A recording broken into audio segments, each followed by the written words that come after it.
السلام عليكم ورحمة الله وبركاته. قال بريد المان ورمور رومي كيسر تنسى قالين كيس بركة قبضه ملتشو دقامو تكتك فجأسا دياد حسينا شيرو ليف قد أبغى نجان أفتن أنا أف نورو دياد داس نجرا عندك كيسانو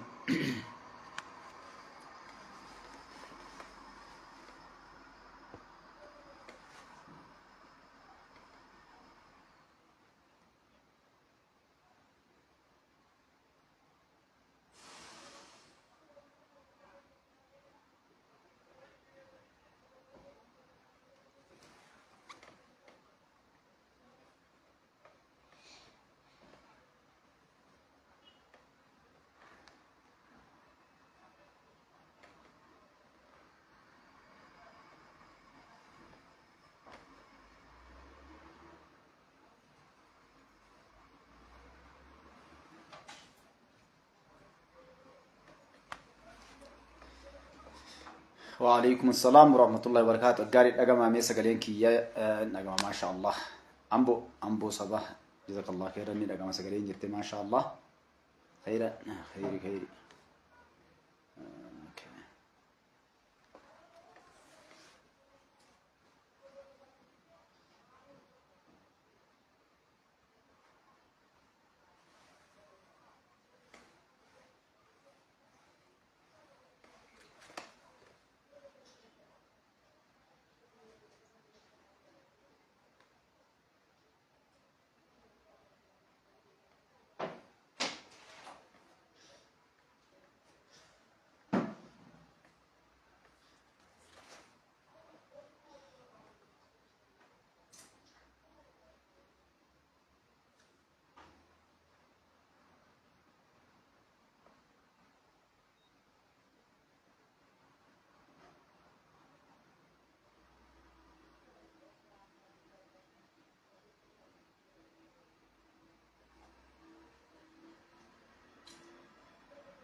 وعليكم السلام ورحمة الله وبركاته. عندك يا سنو بقى نجان أفتنا نعرف نورو تسين إن شاء الله دقيقتك شير ولا من ولا سين.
قال السلام عليكم ورحمة الله وبركاته. السلام عليكم التنو وعليكم السلام ورحمة الله وبركاته. ورنا عرف التنانا والرويل كام التويل كام هندي كيسانو بغنغان افتن أنا عرف نورو دهات دا شيرو اللي بقول عسنين جيجا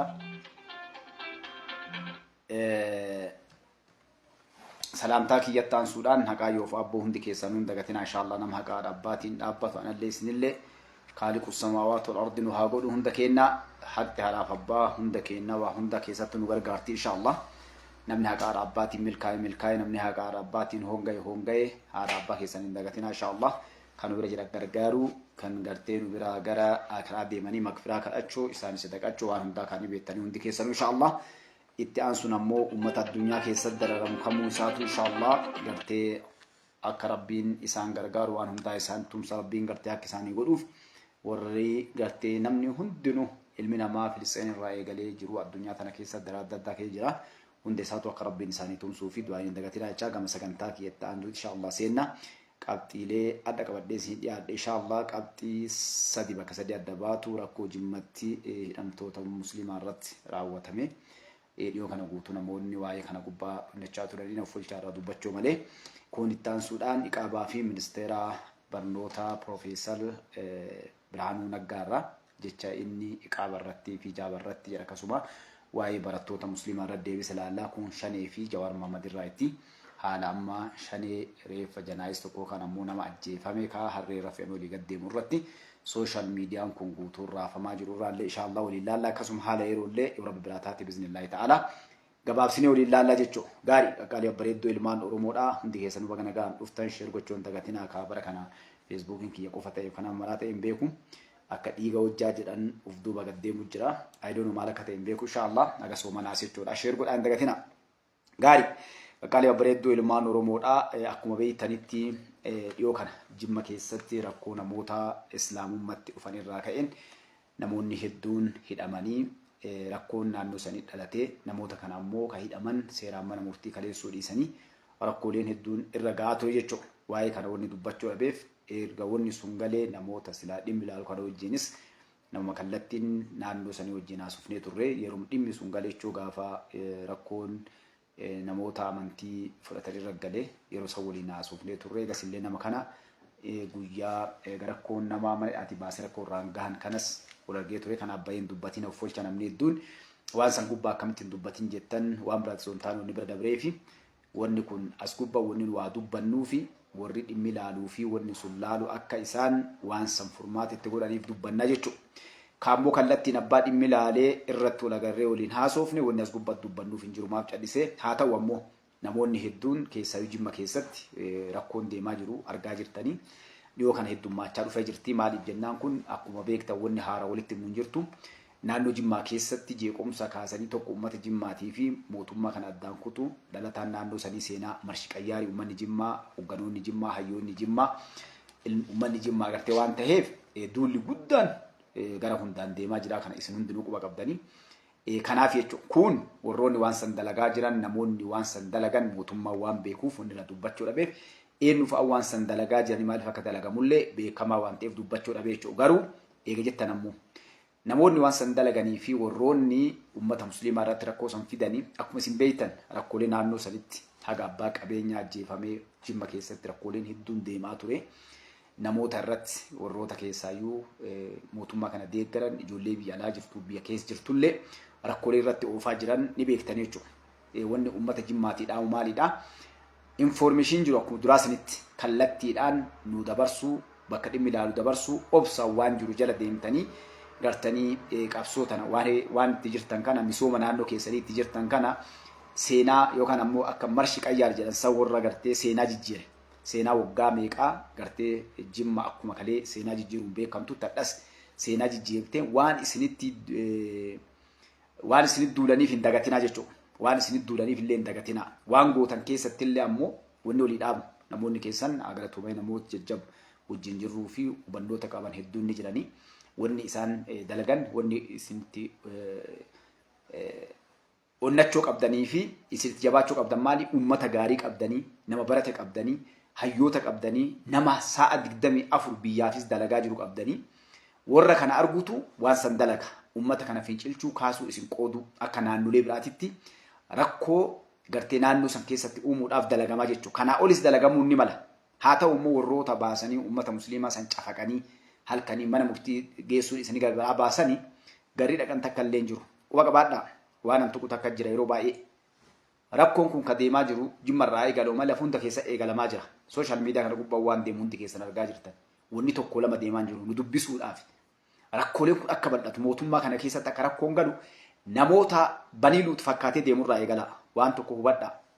Adda sadarkaa amantiidhaan wal dorgommiin hedduun gabbaatee dhufaa jirti. Kun hundi ka dalagu warra kasaaree warra gara hundaan siyaasan harkatti kasaarte ergamtoota nafxanyootaa ergamtoota ilmaan Yohaannisootaattu addallee kana dalagaa jira jechuudha. Kanaaf waan gootan adda yeroo teknooloojiiti waan ta'e gubbatti uummanni warquba qabeenyaan namoota waan san dalagan wanni isinidhaan bakka feetan jiraadha. Namoota waan san dalagan kallattii waan san godhan qofa tokko viidiyoo yoo danda'ame gargaarfamuun gara dhimmi ilaaluutti namoota warra social media gubbaa jiranitti nutti erguu namoonni waa godhuu hin dandeenye jechuudha. Waan qulqulluu qabatamaa. Inni kunniin maal ta'a rakkoo jirtu san yoo ta'illee wanni barbaadamu maali?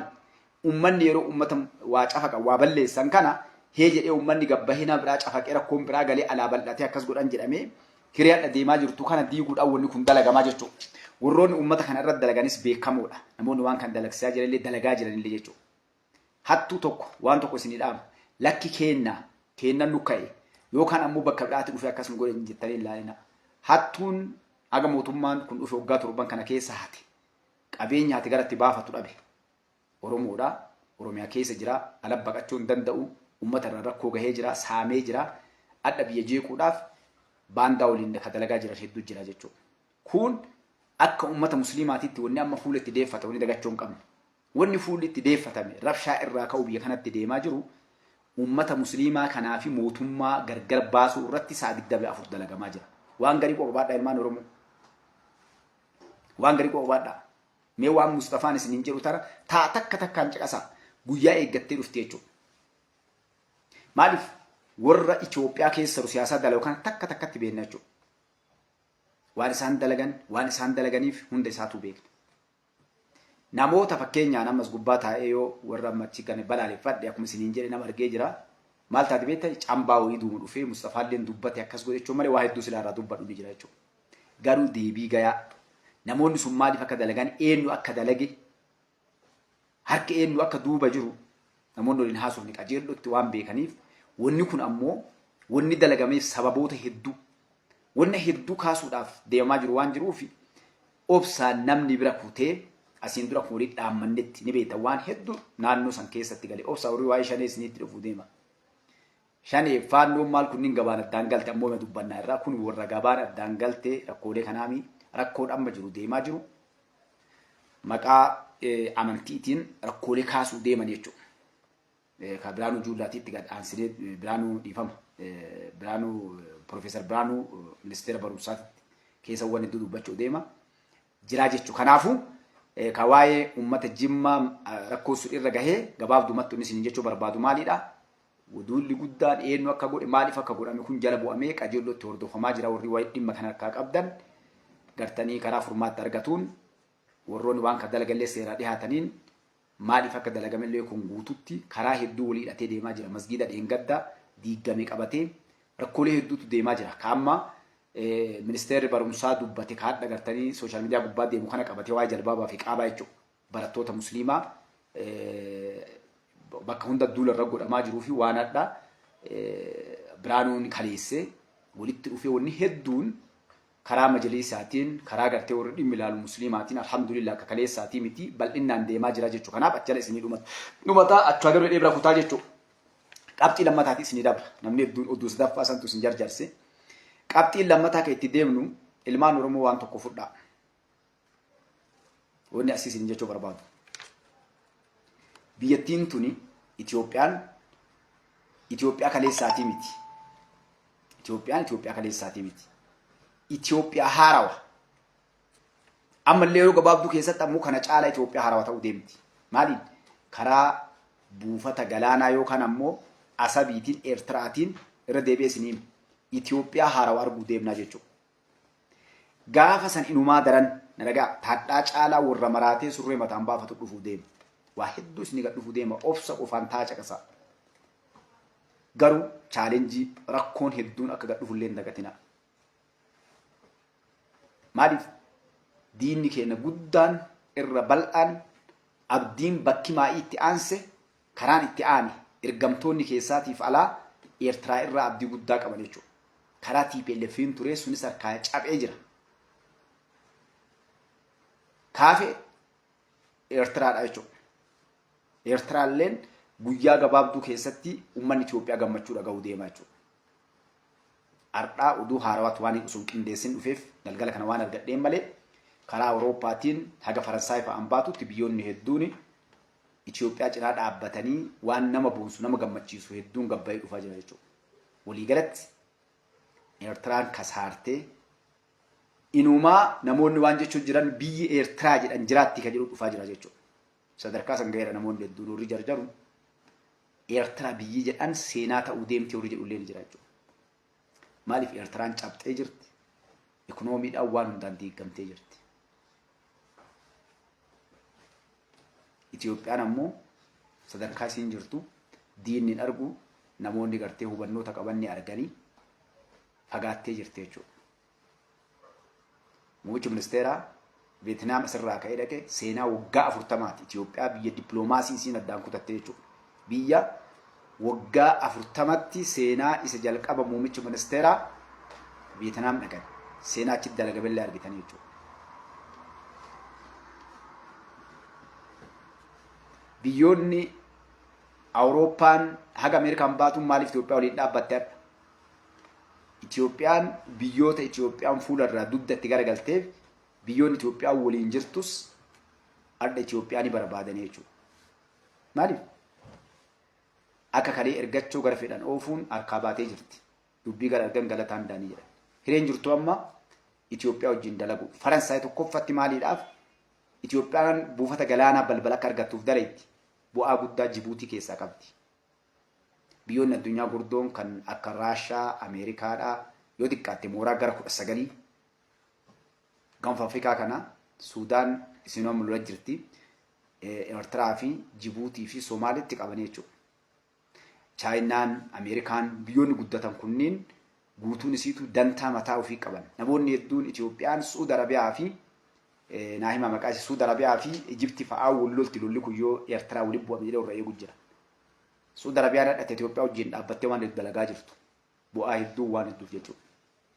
Itoophiyaan biyya akkalee namni ilaalu lolaa beelaa biyya wallaalaa osoo hin taane biyya namoonni hayyoonni keessatti argaman biyya qabeenya qabdu guyyaa irraa albuunni adda addaa wannoonni ajaa'ibaa galaa jira. Buna qofa ji'a 9 keessatti Itoophiyaan 9 months ji'a 9 qofatti doolaara biiliyoona 1.5 argattee jechuudha. Seenaa takkaa Itoophiyaa keessatti hin ta'in. San biraa amma bunni akka addunyaa dabalee jira. Waggaa dhufu kana keessatti sanii ol argattee jechuudha. Doolaara bara biiliyoona 1.5 biiliyoona 1 fi cinaa jechuudha. Biiliyoona 1 miiliyoona 500 jechuudha. Kun hundinuu maaliif waan dalagamaa jiru karaa dippiloomaasii hojii walumaa galatti jechuudha. Hojiin Itoophiyaan dalagaa jirtu akka namoonni ilaalanii miti. Itoophiyaan Finfinnee waan agartan Finfinneen abbaan fedhee dhufe kana qoma dhannee jechuudha. Abbaan fedhe biyya fedhe irraa dhufe biyya kanaa sadarkaan Itoophiyaan jirtu jechuudha. Amma deemtu kanatti Itoophiyaan yeroo gabaabduu keessatti biyya akkam akkasiin taatuu fi biyya addunyaa irraa namni warri taajirra abbootiin qabeenya namni jiru gaarii jiraachuu barbaadu baqa taate jechuudha. Itti godaanan. Maaliif tokko qilleensa uumamaan gaarii qabdi. Biyyoonni gariin babbareedduun ni jiran amma qilleensa isaanii hamaadha. Bashannanaaf namaan ta'u biyyi keenya qilleensi isii oo'ee daangaan bahu qabbanaa'ee daangaan bahu biyya gartee jireenyaaf namaa taatu jechuudha. Waan hunda keessatti argatan. Jireenyaaf waan hunda waan barbaaddu hunda gabbaatee wanni kalee isin hir'ina qabdu nama barate hin qabdu karaan qabdu teknooloojiin qabdu nageenyaan qabdu adda hundinuu jechuudha sadarkaan itti deemaa jiru fagoo. So kanaafuu kun wareegamaan kafalamee ilmi namaa wareegama guddaa itti kafalee jechuudha. Garee sadii Itoophiyaa keessa jira. Garee sadii. Garee biyya kanaaf daladduuf, garee dantaa ofiitiif daladduuf, garee diina waliin daladdu jechuudha. Haganuma. Garee biyyaaf daladdu, garee dantaa ofiitiif daladdu, garee diina waliin daladdu. Haganuma jechuudha. Gareen biyyaaf daladdu yeroo ammaa martifatanii dalagaa jiran. Gareen dantaa ofiitiif daladdu ammoo yeroo kaan diina wajjin yeroo kaan mootummaa kana wajjin jidduu tanatti gartee akka laastika bishaan irra bu'ee dambaliin bubbee asii achi dhuuftu asii achi dhaa jiran jechuudha. Gareen diina waliin dalagulle achitee dalagaa jira. Shanee, Faannoo, Kafaa'oo, TPLF warri kunniin fi warri isaan fakkaatu gadirraa golitti kunniin gartee diina wajjin yoomillee nama biyyataan nageenya guddinna isii maal godhu kana waliin hin dalaganii isaan yeroo cufaa diina waliin dalaganii kaleessallee diina wajjin dalagaa turan jechuudha.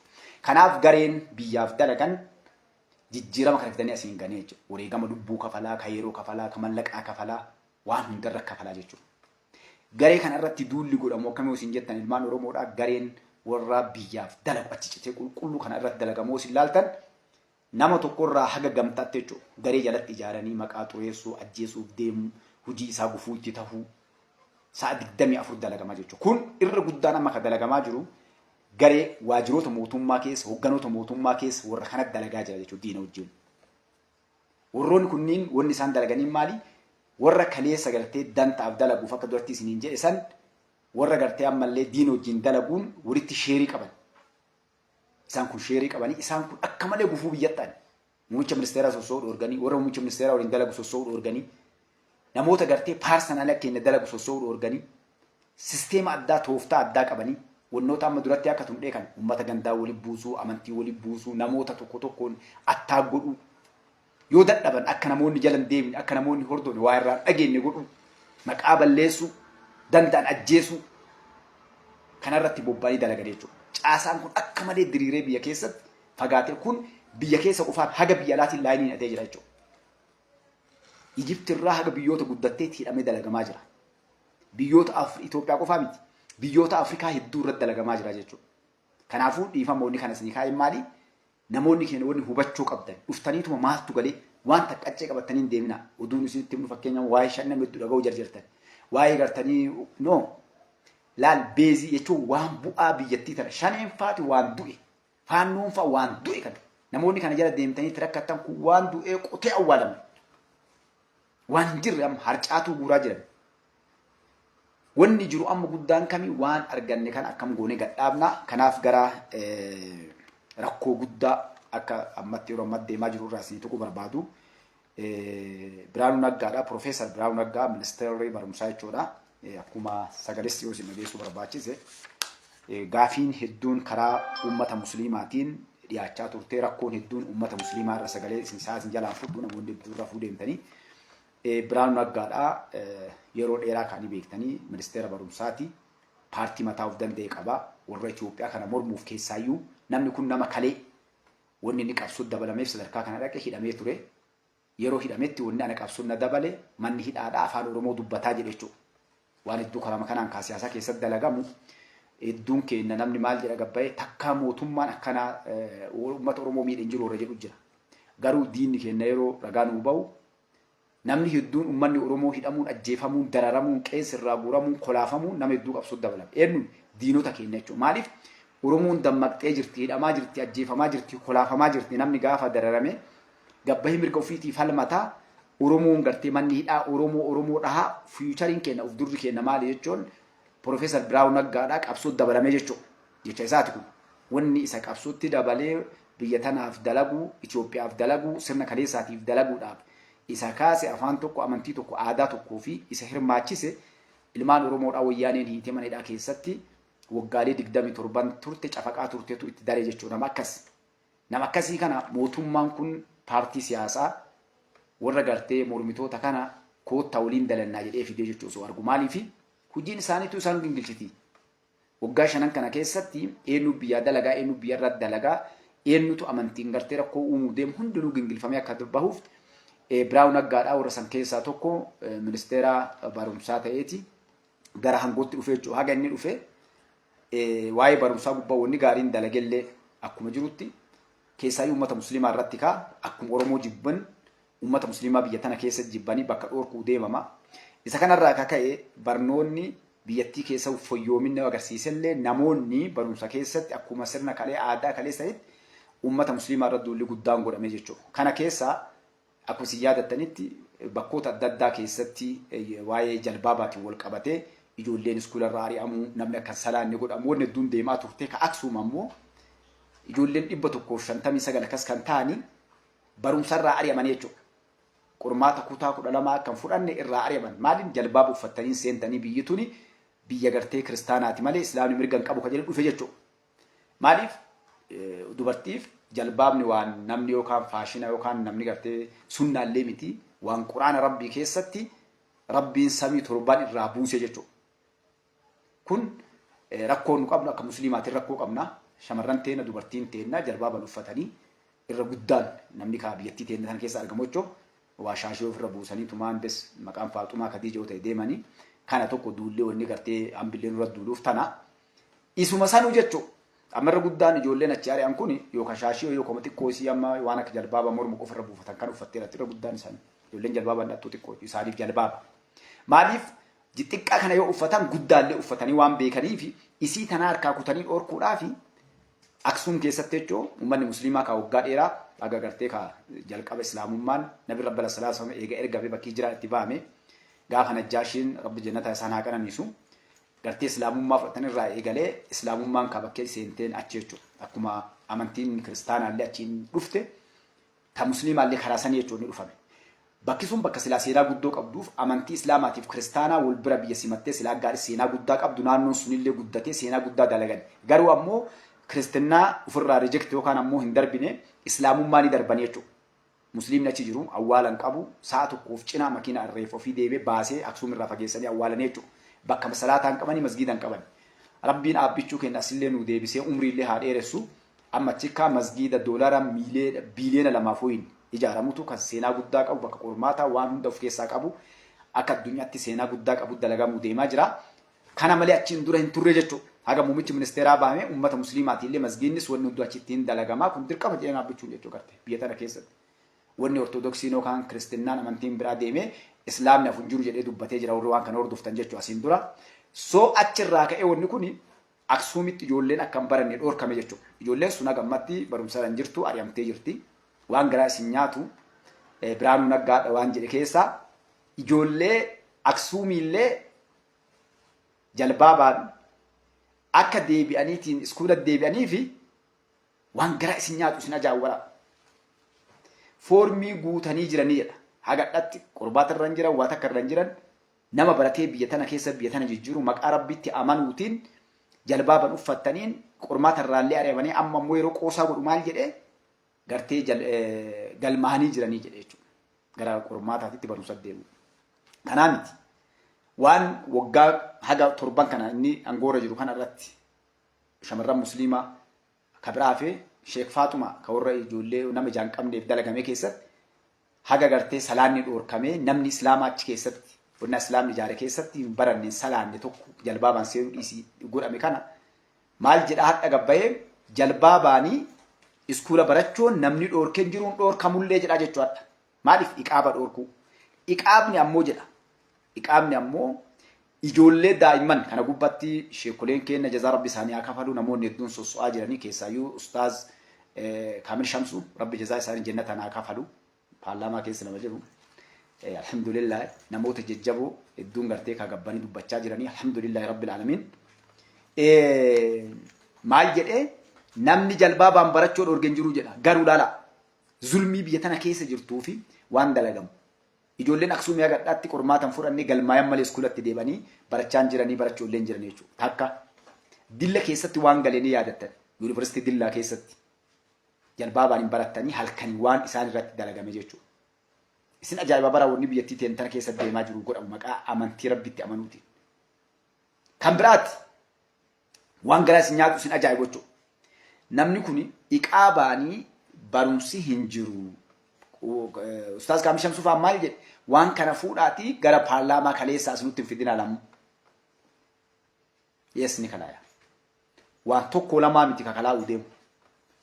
Waan tokko lamaa miti kakalaa'u deemu jechuudha. Kun iqaabni ijoollee daa'imman iskuula barattuu fi maal ta'a jedhe shororkeessoo yookaan sodaataa laalaa dhukkuba jira. Summii isaa laala. Nasruddin Muhammad Bayaba nagaa waan deemu baakii asirra sun danda'u. Ufumarraa deemu waan namsi maamatiin jiru ergamtu bifama naa godhe. Duuba iqaabni nagaa Oromoo biyyattiin tun rakkoo isin qabdu waa isinii nagaa. Osoo katolee ijoollee tiya sooshaal miidiyaa irraan fidu malee fide Ameerikaa keessatti ijoolleen ta'e iqaaba uffattee baratti. Yuunivarsiitii Ameerikaa. Itoophiyaa biyya namni uummanni musliimaa gana ga'u keessa jirutti hadha qoma dhaatee Biraanuu Naggaadhaa maal shoora keessa cubar jedhee bar waan biraa kan ijoolleen daa'imman maa sodaatti maal iqaaba uffachuun maa sodaatan bineensa ta'e nama sodaachisan yoo lakkii seera gubbaan jiru yookaan nuun gabaabuma namni jibbaa of keessaa qabu waa dubbatuuf diinummaa qabu waa dubbatuuf kun gargaara ijoollee daa'imman maal kookoo seerri yoo akkam guddate adda isatu wallaalaa ta'e malee namoota hadha agartee diinummaa qaban dhukkubni dhufe malee hadha biyyattiin tun sadarkaa isiin itti deemte argaan jiru Biraanuu Naggaallee na fakkaata isaaf horii isa fakkaata. Naashinaal ayidiin hadha dhufe kun eenyummaa kan kee namni tokko agartee qabatee seenu kanaaf yoo dasee fuula guutuu cufachoo miti eenyummaa isaa kaartoona keessa deemee inni dhufe hadha sadarkaan biyyattiin itti dhufaa jirtu namni tokko eenyu akka ta'e addaan boo dhufe takka. Kuni namni jalbaaban dhoorkee osoo jalbaaba hayyamanii hadha iqaaba dhoorganiye. Yuunivarsiitiin dillaa inni jala Itoophiyaa keessaan Aksuum Itoophiyaa keessaan as Finfinnee kanatti manni barumsaa hedduu niqaabaan hin baratan jedha iskee jiraami. Kan kutaalee hunda keessatti ijoolleen teennadha jalbaabaan barachaa jirti. Salaataa jiranii. Mirgi Islaamaa akka amantiitti dhoorgama kabajamaa jiran jiru jechuudha.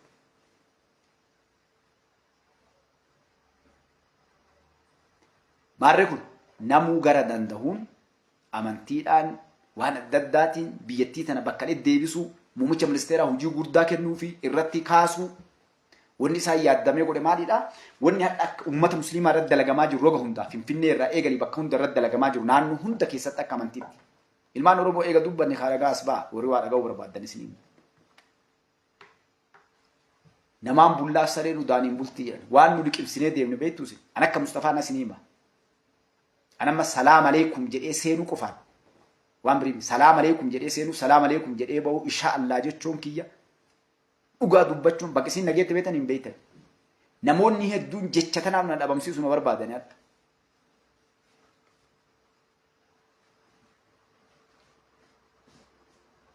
Biyya tana keessatti dhagaa uummanni Oromoo, uummanni Musliimaa na dhagaa gaariitti, dhugaa olii hin na dhagaa gaariitti. Akka gaariitti qabrii qabda yaa uummata Musliimaa nama jala jirtu akka jirtu Musliimaa ni beeka. Namni amantii biraa qabu xiqqaa.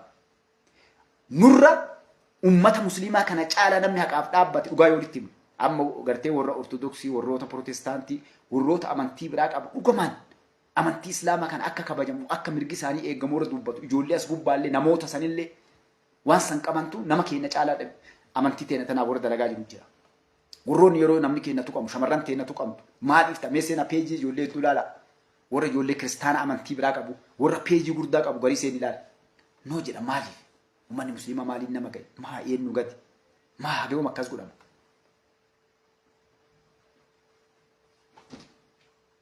Nu uummanni silaa hadha biyya tana keessatti waan guddoo dalaynee gibira kafallee wareegama kafallee waan guddoo dalagaa jirru namni lamaa sadi gabbayee afaan nu qabachiisa jechuudha.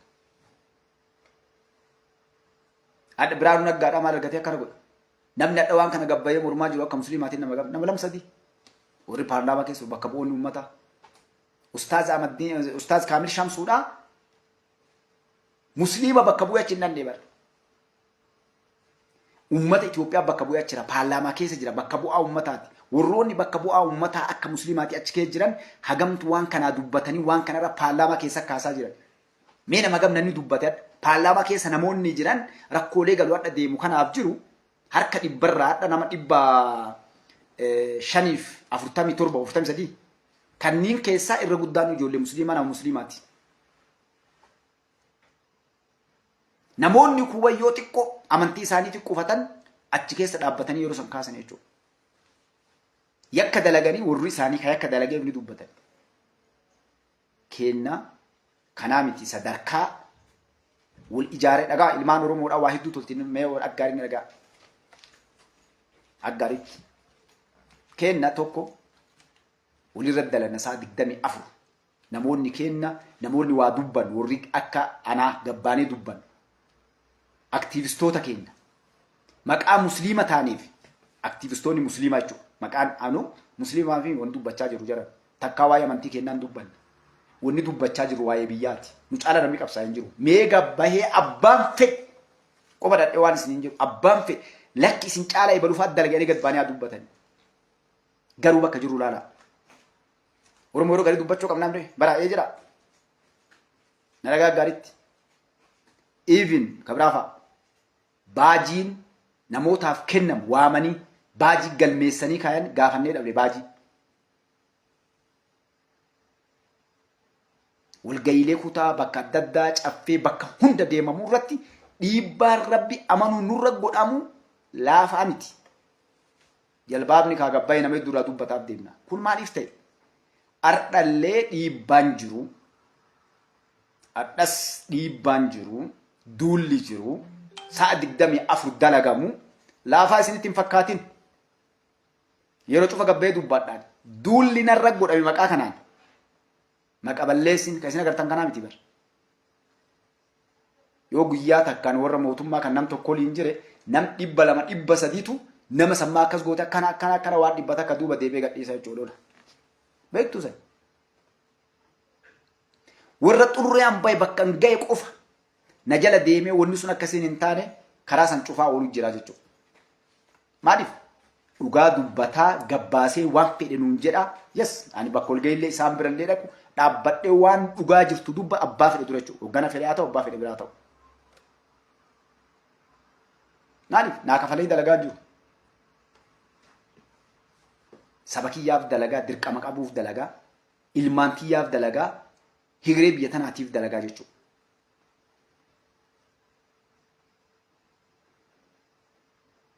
Waan garaas nyaatu barsiin ajaa'ibu. Namoonni kennallee akkasuma eegee miila keessa kaatee gara manaa galaa jechuudha. Nam tokko waa dubbatu hin jiru. Inumaa waan isin ajaa'ibu bara waan garaas nyaatu. Maal isin jedhan beektaa? Dhiisi waa'ee amantiillee dubbatiin namoota illee maqaan dhahin. Cadhisiitumaan waan tokko liqqabii dubbadhu biraa deemi. Akkasii miti. No. Waa'ee amantii keessaa utti illee bu'u. Abbaa fedhan waan fedhan haa godhani. Maaliif qabsaa'ee Mustafaan? Bara waan hundaan dura amantiitii yaa kadursu. Namoonni kuwwan baroon Itoophiyaa diigaa jiran maqaa amantiitii bara waan biriin. Faannummaa gaara seenti, shanimmaa gaara seenti. Amantii ofii kabachiisuudhaaf. Anillee amantiitii kabachiisuu qaba. Namni yoo amantii qabaate biyyaa ta'a bara. Kiristaanni yoo kiristaanummaa isaa jabeesse biyyaa ta'a. Protestaantii yoo protestaantummaa ofii jabeesse biyyaa ta'a. Waaqeffataa yoo waaqeffatummaa ofii jabeesse biyyaa ta'a. Musliimni yoo islaamummaa ofii jabeesse biyyaa ta'a. Yookaan hattuu ta'a. Nama ajjeesu, nama saamu, hamtuu. Bitamtuu waan sodaatu qabu. Namni rabbii ho'i waan sodaatu qabaachuu qabu.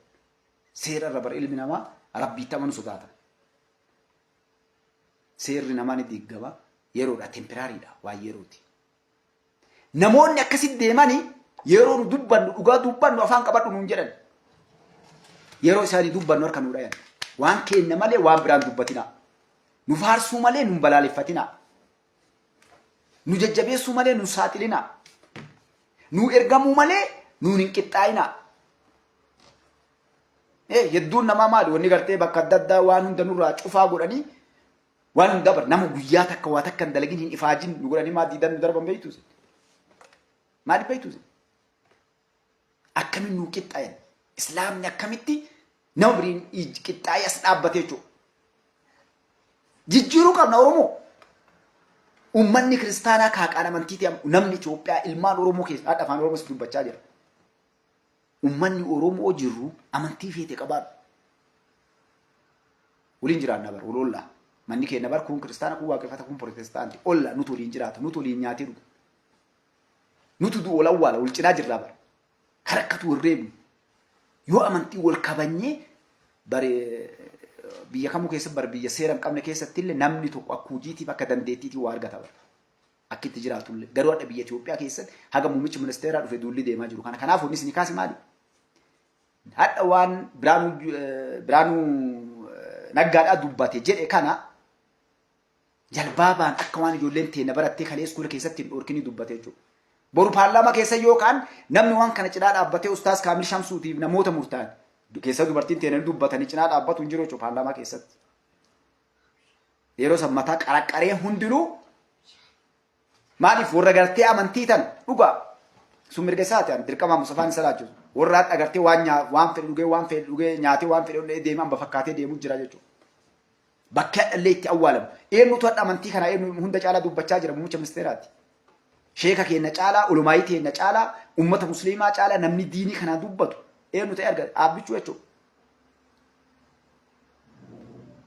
Mee yoo isin gabbaabna viidiyoo dhibboo ol isin baafna muummicha ministeeraa kan irra dubbate. Dhibbaa ol isin baasan viidiyoo muummicha ministeeraa paarlaamaa keessa ga'ee bakka hundatti baradha masgiidolee ijaaramu diiguu deeman kana diigina tokkollee lafa dhaqee ofii kennaa muummicha ministeeraa kennaa kallee dabala maarraa fuutan kennaa kunillee kan mootummaati lafta maa gaafata waggaa lama sadi gaafatee hadha uummanni musliimaa lafa masgiida waggaa 50 jiru waggaa lama deemanii kennuu danii bara waggaa lama 2 years yeroo namni mana farshootii fi mana zinaa rabbanna jedhee waan biraa bane saa 24 keessa fixanii harka irra kaanii jechuudha. Maaliif anaati rafnee jirra hin jiru anaati. Ijoolleen kennaa dhabar raayyaa ittisa biyyaa keessa poolisa keessatti nagaa biyya kanaatiif wareegama eenyullee ol kafalaa jira. Lakkoofsa yoo deebinee akkuma heddumminaan biyya keessa jabdu wareegama biyyaa kafalaa jirru keessatti illee bakka guddaa qabnaa jechuudha.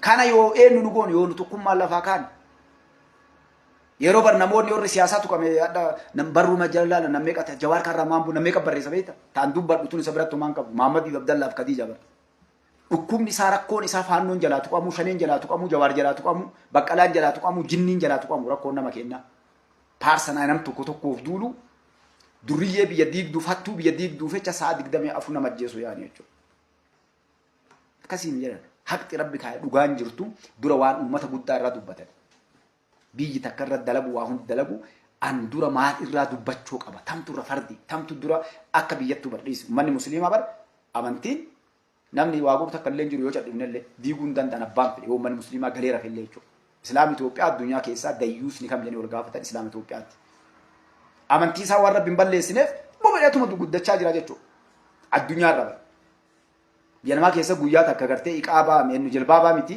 iqaabni sunna dhugaa jalbaaba mulqadhu jennaan balaan dhufte jechuudha Itoophiyaa keessatti ijoollee ofii irraa mulqee marfee waraananii shamarran ta'e akkasiin jedhan shamarran musliimaa adda Itoophiyaa guutuu keessa marfee waraananii maali akka zinaa dalatu akka hin dhalle marfee waraananii jechuudha namni paarlaamaa keessa ijoollee tana shamarran marfee maa waraantan jedhe maa marfee maa barbaachise lafa zinaati iskuul lafa zinaa dalaganii warra hoteelaa dhiifamna uffolchaa shallee yookaan shaarmuxaa sireetti qaama gurgurattu marfee waraanan kan beeku maaliif ijoollee teenya balleessuuf kun dalagame jechuudha kanaafuu wanni gartee Profeesar Biraan yookaan ammoo ministeerri barumsaa dubbate godhe yoo gabbaanee dubbannee waan kana sirreessin osoo hadha gartee ijoolleen teenya jalbaabaan ari'amtee Aksuum keessatti ala jirtu adda mana gallee dubbachuu akka rabbi irraa si gaafatu beektaa uummata musliimaa an salaataara soomanaara irti ijoolleen akkasii jechuun ni malati miti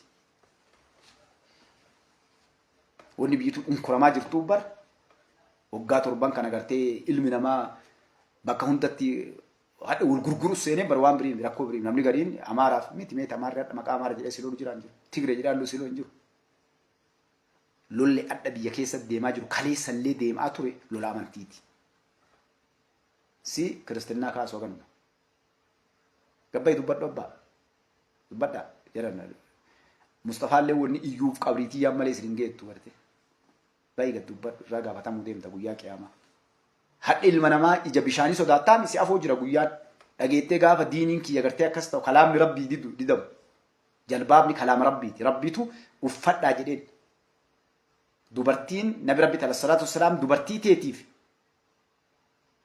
dubra teetiif dubartii rabbi amanteen warra kafree miti jechuudha warra rabbitti amaneen rabbiin samii torban irraa aayaa quraanaa buusee jechuudha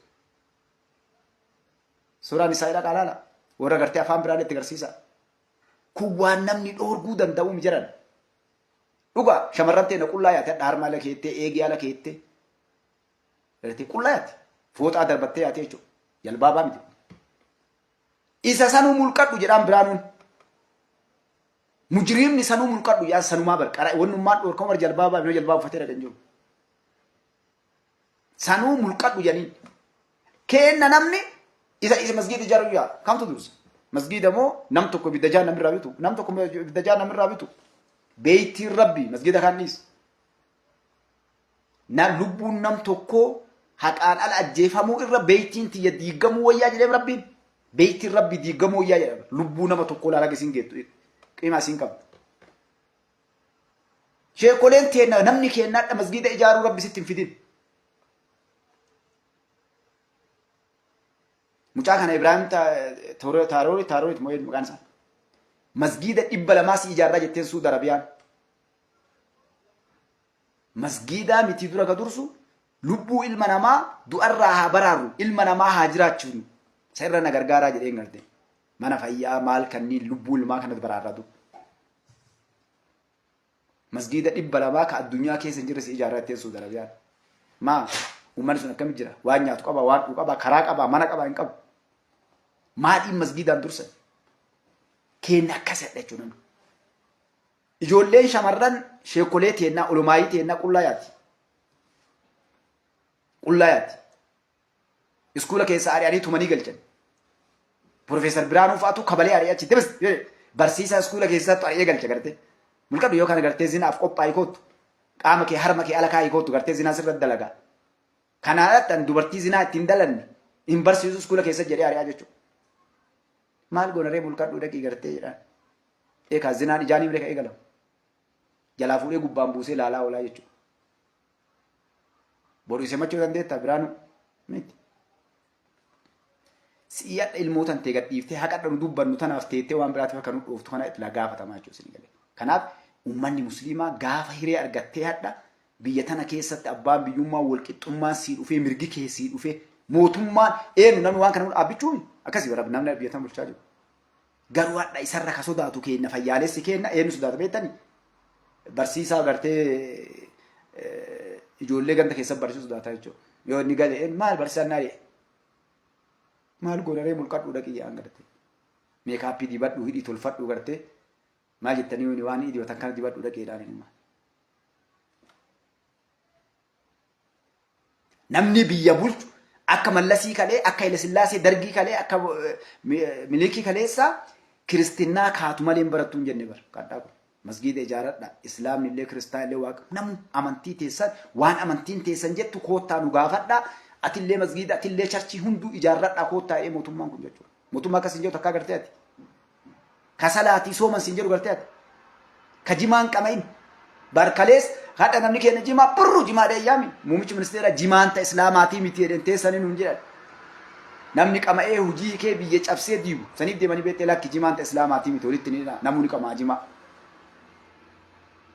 yeroo bizinesni tuqamee yeroo gartee wanni nyaatee dhugu jalaa tuqame namni keenya ulee guurratee siyyaa jechuu gartee balaansi buute gaafa wanni liqimsaan isaa jalaa badde wanni inni makiinaa ittiin bitatu wanni inni mana ittiin ijaaratu wanni inni itti gartee ittiin bashannanuu fi madawwaraaf imaamaa ittiin jijjiiratu gaafa jalaa badde balaansi buute ulee guurratee siyyaa jechuu gartee gaafa diiniin rabbii tuqame kan nabiin rabbi alayhi salaatu wassalaam yoo qutubaa godhe itti dallanan nabiin rabbi alayhi salaatu wassalaam yeroo kamaaran jedhan yeroo daangaan rabbii diiniin rabbii tuqamte qofa jechuudha.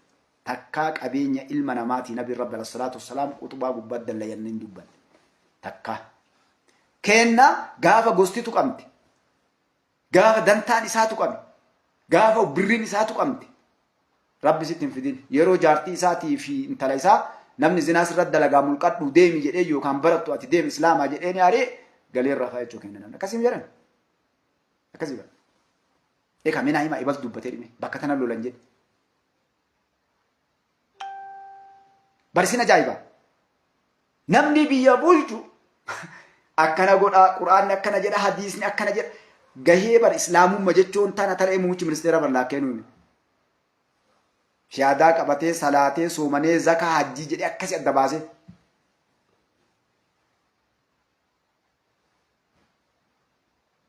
adda bireen ijoolleen sodaattii daa'imman bineensa nama nyaatu dhufe jechuudha. Maal sodaa teeraristi jechuun sodaatee bara akkitti beeku gariin iqaaba uffachuun teeraristii. Isayyuu isa wallaalee malee barjaartii isaatiif ijoollee isaa akka Maryam sanii uffadhu jedhaan baabilii inni itti amanu. Rifeensi kee tokko mul'atiin gubbaa irraa mataa irraa haga miilatti uffadhu jedhaan amantiin baabiliin hundi. Dubartiin takka dhabar ka charchii borra baabiliidha. Wayaa guutuu akkasii yoo uffanne charchii akkan dhufnee dhabar. Baabiliin guutuun ka warra kiristaanaa. Dubartiin takka osoo mataa irraa gaditti uffanne hin jalbaabanne jechuudha. Akka charchiin dhufne charchii keessatti akka hin dubbanne daawaa godhuu na warraa sabbakuun maal jechuun hin jiru akkas jedhu waayidii. Ta islaamaa irraa mulquuf jecha mulqatanii jechuudha. Warri amantii isaaniititti dhugama saniin baabilitti amanu uffatee akkasuma iyyaa. Maryam garii rabbi garii maal jaam dhiifama wanti keessee nuuf himiti. Garuu adda jibbaa amantii tana keessaa qaban kaayoo milinikii kaleessaa kaayoo Haile Sillaasee kaayoo Mallas Zeenaawiidhaa bakkaan gahu nurratti dalagamaa jira jechuudha. Kana jarana homaa lubbuun asiin gadhattee gadiin hin baatu asiins keessa ol baate lama kontanaa futtur gittees keessa litti abbaa kiyya. Takkattims keessa baate ammallee lama sadii miti. Hin ooltu isin godaanuu addunyaa tanarraa galu tincinqamin dhugaarraa dubbatu. Yeroo tana fayyada uummata musliimaa laman deebu coomni gaangee jedhan lafa gadhaabbadhu hiree argate tanatti waan hundaa raggaasifadhu aabbichuun asin taa'u ganama muumichi ministeera uummata musliimaa dhage ganama aabbichuun bakka sanii lixe yayyiinsi yaati yeroo aabbichuun hangoo tanarraa bu'e ganama sana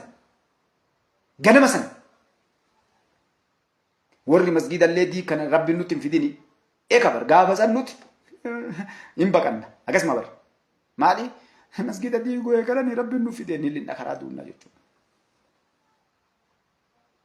Kanaafuu mee uf duuba deebi'aa ilaalaa tan hagana isiniin jedha inshaallah bakki tun ka ilma namaa hedduun taatu rabbi isin haa taasisu amiin jedha rabbi nu haa taasisu dura nama haqa mirga uumamaan rabbi nuu kenne dalagu rabbi nu haa godhu gaafa kana nama taata.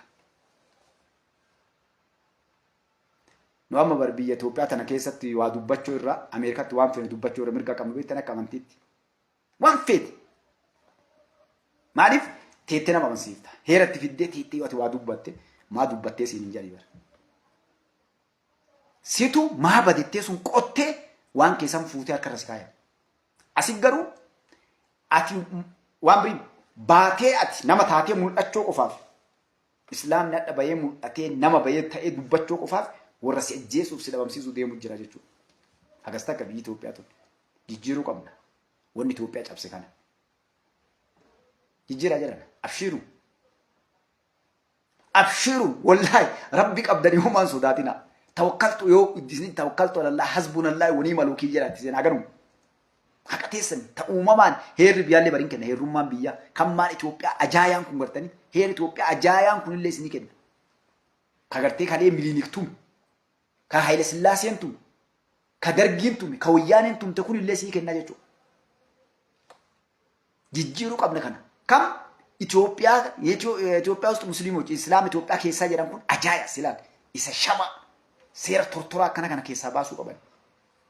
Afaan qawweetiin tumame seera Itoophiyaa abbichuun dur ka karaa nagayaatiin tumame ummata amantii kamuu wal qixxeessu biyyattii tana keessatti seeraan tumuu qabna jechuudha. Gaafa san wallaalaan hadha amantiif si jibbu akkamitti naan qixa islaamni ta'aadha dubbata. Wanni akka saree alagga nu dhorgituuf durriyyee waajjira keessatti bar waan biriifi miti. Islaama ta'uuf eenyu walitti illee dalanne alhamdulillah biyyaaf illee jechuudha. Gaafa jarri Itoophiyaan dachii kiristaanaati jettee lafa dhiittu nutu gartee Oromummaallee itti himee garii namaa jechuudha. Oromummaallee itti himee namoomallee mirga namaallee barsiifnee tadha. Barcumaan urra kenneen hedduun isii gartee nu ceelaatee jechuudha dhallee. Alagga nu dhorkuu tattaafattee jechuudha. Walqixa qabna amantiinillee. Walqixa qabna namoomaanillee. Amaarri diinaallee hin jiru, Tigreen diinaallee hin jirtu. Namu sabni kamuu amantiin kamuu biyyattii tana keessatti walqixa mirga qabna. Kana shushulleetiin gartee kadhaanii miti wanni gartee mirkaneeffannuun. Eenyu gaafanna? Eenyu nu kenni jenna jalbaaba eenyu ayyama gaafanna? Eenyu gaafatta Oromoo Musliim? Iqaaba eenyu ayyama gaafatta? Eenyu ati?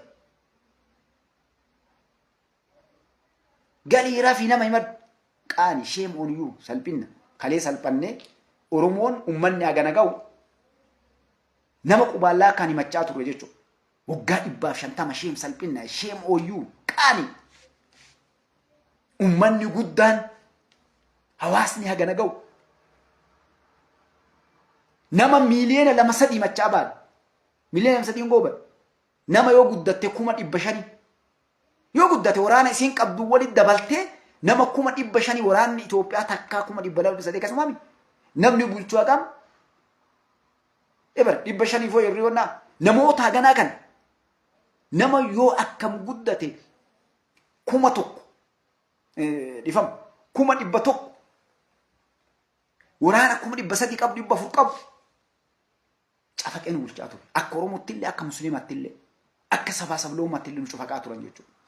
Maal dhabuun nama tokkocha jagna nu keessaa ol ba'ee warra mootummaa kana keessa ol akka dhaabbichuu kanatti mooraa diinaa diigee hattuu diigee garee gartee sharaa dhaabbatti bar wallaalaa uummata waa takka hin beekne duraa duuba hin beekne balaa barumsa hin qabne gosa hin qabne amantii hin qabnetu amantii golga dawoo godhatee biyya kana gabatee laaqaa ture jechuudha. Adda gaafaan namni beekumsa qabu barumsa qabu dandeettii qabu duraa duuba beeku amantii namaa kabaju gosa namaa kabaju hango dhufe as koottaa jedhe warri kalee barre akkas godhee nu cafaqee adda bar waa meeqa dalagaa jiran masqala addabaabaa jedhanii bar bakka masqala irratti gubantana bar islaamni ramboo nam tokko ramboo hiyyama kenna malee jedhanii bar dhukkee irraa kaasan aabbichuu dhukkee irraa kaasii mana galchee bara tanaa maraa godhee diida gabbaase. Itoophiyaa keessa kalee iskuulli itti barannu charchii ture. Finfinnee kana keessoo ati deemti bakki namni irraa hedduu namaa wanni dadhabnee maal charchii irraa leenjifamee bahe. Awurooppaa irraa Ameerikaa biyyoota addunyaa irraa dhufanii sammuu isaanii bocolanii san fudhatee isaan deebi'u bocolee qamadiidhaan ijoollee teena kiristinnaa kaasaa aayyuu teena taphachaa waggaa meeqa dabarsine jechuudha. Hadha guuree galcha abbichuun guutuu isii. Inni jiyoon akka inni jiyootitti sirnaan akka biyya keessatti dalagu. Charchiin akka charchitti. Ummanni musliimaa kalee awwaalamee gudaggale gabbayadha jechuudha. Alhamdulillah masgiidolee biyya tana keessatti ilaali. Diina sammuu isaa lafa gaddabarsu ijaaramaa jiru. Wallahi ka imaaraan isaa ajaa'ibaa. Ka guddinni ajaa'ibni diizanni isaa akkamitti biyyattii keessa Finfinnee kana keessa bakka hunda oliyaa hojjeta wallahi inshaallah. Yoo xiqqaatti masgiid 200 300 kan namoonni addunyaa irraa dinqisiifatamee ijaaramaa jira. Umriin aabbichuudhaaf. Galanni rabbii gaditti aabbichuudhaaf. Leenca namaa. Kanaaf lubbuu teena sii kenna jennee muummicha ministeeraati. Masgiida isin ajaa'ibtan akka Finfinnee ajaa'ibanitti yoo isin na dhagaa gaarii toorres jala jirtan kun. Hay Itoophiyaa keessa moo atin jedhin yoo olomaayin kenna sheenni fedhe dhufee hay kun moo Itoophiyaa keessa moo abboonis ija na qabdan ija waan gootanii ziiriyoo namni kenna hin jedhin. Qabsoo gooteeti ati. Dubbatteeti ati sheenni kenna olomaayin kenna dubbatteeti miti. Adda bariyoon nuti uummanni kenna majlisni naannoo Oromiyaadha majlisni naannoo hundaa akka naannoo biraatitti majlisni naannoo Oromiyaa dalage. Uummanni musliimaa walii gallee hin jiru bare jira bare amaara inni. Ustaaz Ahmadiin Jabaliif Ustaaz Abbichuu Rabbi Ustaaz Agogo Ustaaz Abukee fi Ustaaz Ahmadiin Jabalii fi Ustaaz Yaasin Nuuruufaa kudha amaara kunkuraa qeemaa waliin deemtan jedhanii bare wanni itti tokko Ustaaz Ahmadiin Jabalitti kaanii amaara waliin deeman barsheeka quraana qaree bara waan quraani jedhu argee maaliif inni qaasamu keessa kaanisa tam shaneen yaaki islaamni daangaa bifaa fi naannoon quraana keenya keessallee hadiisa nabi rabbi keessallee jiru jechuudha. Musliimni islaamni obboleewwan isin bakka fedhe haa dhufu. Hin jiru nu ka agarree Yana garree bare sheekee nagari jira. Oromoo akkana godhanii maaliyyoo abboo naannoo Amaaraatti Amaaratu masgiida keenya gubaa jira. Amaarri musliima abbaa. Tigree musliima. Ka masgiida keenya guu masgiida keenya diigu Amaaraa miti. Yookaan Tigree miti. Nafxanya warra qawweetti amanu. Warra biyya tana afaan tokko amantii tokko aadaa tokko jedhee deemu malee amantiin tokko amantii islaamatti duultee jiru. Warra golga amantii golga godhatee maqaa amantiitiin duulu jechuudha. Kaadhallee nu dhibaa jiru nu rakkisaa jiru ijoollee isaan guddisan tawaata akka hin beekne tabaabilii raawwata akka hin beekne kutaa lakkoofte mishiiniif charchi keessa barsiisanii gayyaasan leenjisanii akkuma adda jawaan nu rakkise kanatti laga hundatti ganda hunda keessaa nu rakkisaa jirti. Tigraay keessatti Oromiyaa keessa jirti Amaara keessa jirti jechuudha. Tana tatti biyya tan nagaa dhorkite tun waraana dhufe hundayyuu gartee warri mala baasuuf jaraa jechuudha. Kunniin warra waa kutaa laakkahee mala baasan akkana ajjeese akkana ibaluun balleessi hangoor akkana turta. Yeroo ibalu dulluume ibalu du'eef yaani ijoollee jalaanuu guddisaa bayan kanarraa dubbachaa jirra. Yaa uummata musliimaa dammaqi ka'i lafa. Dhaabbadhu mootummaa kan hojii baasii of keessaa hattuu kan ganda kee jirtu. Nagaa biyyaa eegi. Masgiida kee ijaaradhu, kolleejjii kee ijaaradhu, yuunivarsiitii kee ijaaradhu. Awwaliyaa haga inni gahu yoo agartan amma Itoophiyaa keessatti Islaamni Itoophiyaa gana gahu iskuula tokkocha qaba. Inni maali awwaliyaa hagam gahoo teettee dhattee ilaalte ati iskuulaa miti mana jireenyaa namni gartee warri karaa gubbaadhaa keessan galu jechuudha. Amantiin biraa kan warra kiristaanaa bilookiidhaan jira charchiidhaaf manni barumsaallee yuunivarsiitii illee jechuudha. Namni hadha mataan nyaatee mataan gara galche kun achi illee achi baratee bahe. Akkama ta'ure. Siddiqaattee baroonni siddeemaa jiru. Adda masgiida piyaasa dhaqanii dallaa akkasii diigan sun bar kan walii galanii masgiidni karaan ka dallayamillee dalleen sun. Wanni martinuu oke bakka amma dallan kanaan sossoosinaa fixanii waan hundaa itti aanna jedhanii biraa deeman. Ji'a lama eeganii dhufanii halkan diigan. Hin dandeenye rafuu hin dandeenye. Ibidda itti qabate. Bakki seentiraali akka magaalaati. Bakka saniin masgiidni ijaaramu diizaan argan. Yoo masgiidni akka jiru ol bahe achi mul'ate Itoophiyaan dachii kiristaanaa jenne qabriitamtu nu liqimsaa janiiti wal meetanii dhufanii diiganii jechuudha barte. Mara caalaa wanni balaa itti buufte maali? Masgiida kalee viidiyoo xiqqoo isinii gadhiisee jira. masgida kalee gartee Walloo safaritti ijaaramaa jiru akka inni jiru karaa gubbaa jira booleedha. Namni airpoortii gabbee karaa gubbaa mallas diiddan malee balaa buusaa ture. Ganda xiqqoo takka abbichitu lafa guddoo kenneef. Afrikaa yuuniyeenii duratti Najjaashiin ijaaramaa jira akka Afrikaa tokkoffaa. Ka ijji nama hundaa gartee dhiigatti uffatte. Gaafa kunniin ga'ee gabbaye Itiyoophiyaan turistiin addunyaa irraa dhufanii daawwachuu deeman. Gaafa kana kitaaboleen addunyaa keessatti afaan Ingiliffaatiin, Chaayinaatiin, Faransaayiin hundaan katabame. Itiyoophiyaan dachii kiristaanaa jedhanii Najjaashiin kiristaana jedhanii kataban sun gaafa achi dhaqan seenaa wajjin gabbaa maal jarree biyyeetti seenuu deeman kijiba ta'anii warra seenaa Abashaa jedhanii isaan katabanii seenaa gartee ebaluu jedhanii katabanii salphachuu deeman jechuudha.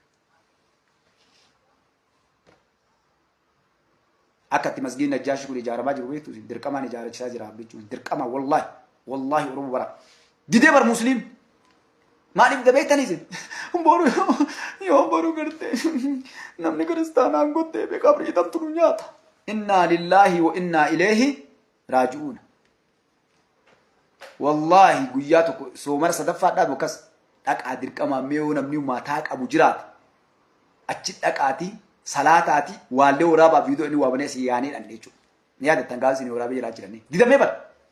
Maal goon wannaatti fidanne kun suufii maalii akkana ta'aa waan akkanaatii akkana ta'aa ijaaramu. Duuba dhiirti jirti. Kanaaf wanni agan isinii kakaaseen maali? Jara nakaa. Abbichuun maal jedha? Ijaaraa masgiida, yuunivarsiitii Islaamaa ijaaraa, kolleejjii ijaaraa, bareeda biyyaati, guddina biyyaati, faaya biyyaati. Eka biyya si dhagartee kaa abbichuun hadha himaara Islaamaa jedhe meeti mallattoon Islaamaa maal fidame? Anawaariin dhaqaa laalame anawaari akkanni jiru agaddaa. Mee anawaariin dhaqaa ajaa'iba rabbi. Arawaari yoo salaanni ga'ee jummaa tachi dhaabbatte bante gamasii gartee kun doonnaan ortodoksiin nu cina. Akka balaan butti spiikara samii sanii ol bante imaam achi keessaa salaachisu xiqqoo gurraan dhageettaa jechuudha. Haga abbichuu kana afaan isii cuqqaalattee qara maal jetti? Kaasaa achi jettee jechuudha. Qeesiin bara dhuftee masgiideen salaatiin asii kaasii nu gurguraa deemaa asii jettee jechuudha.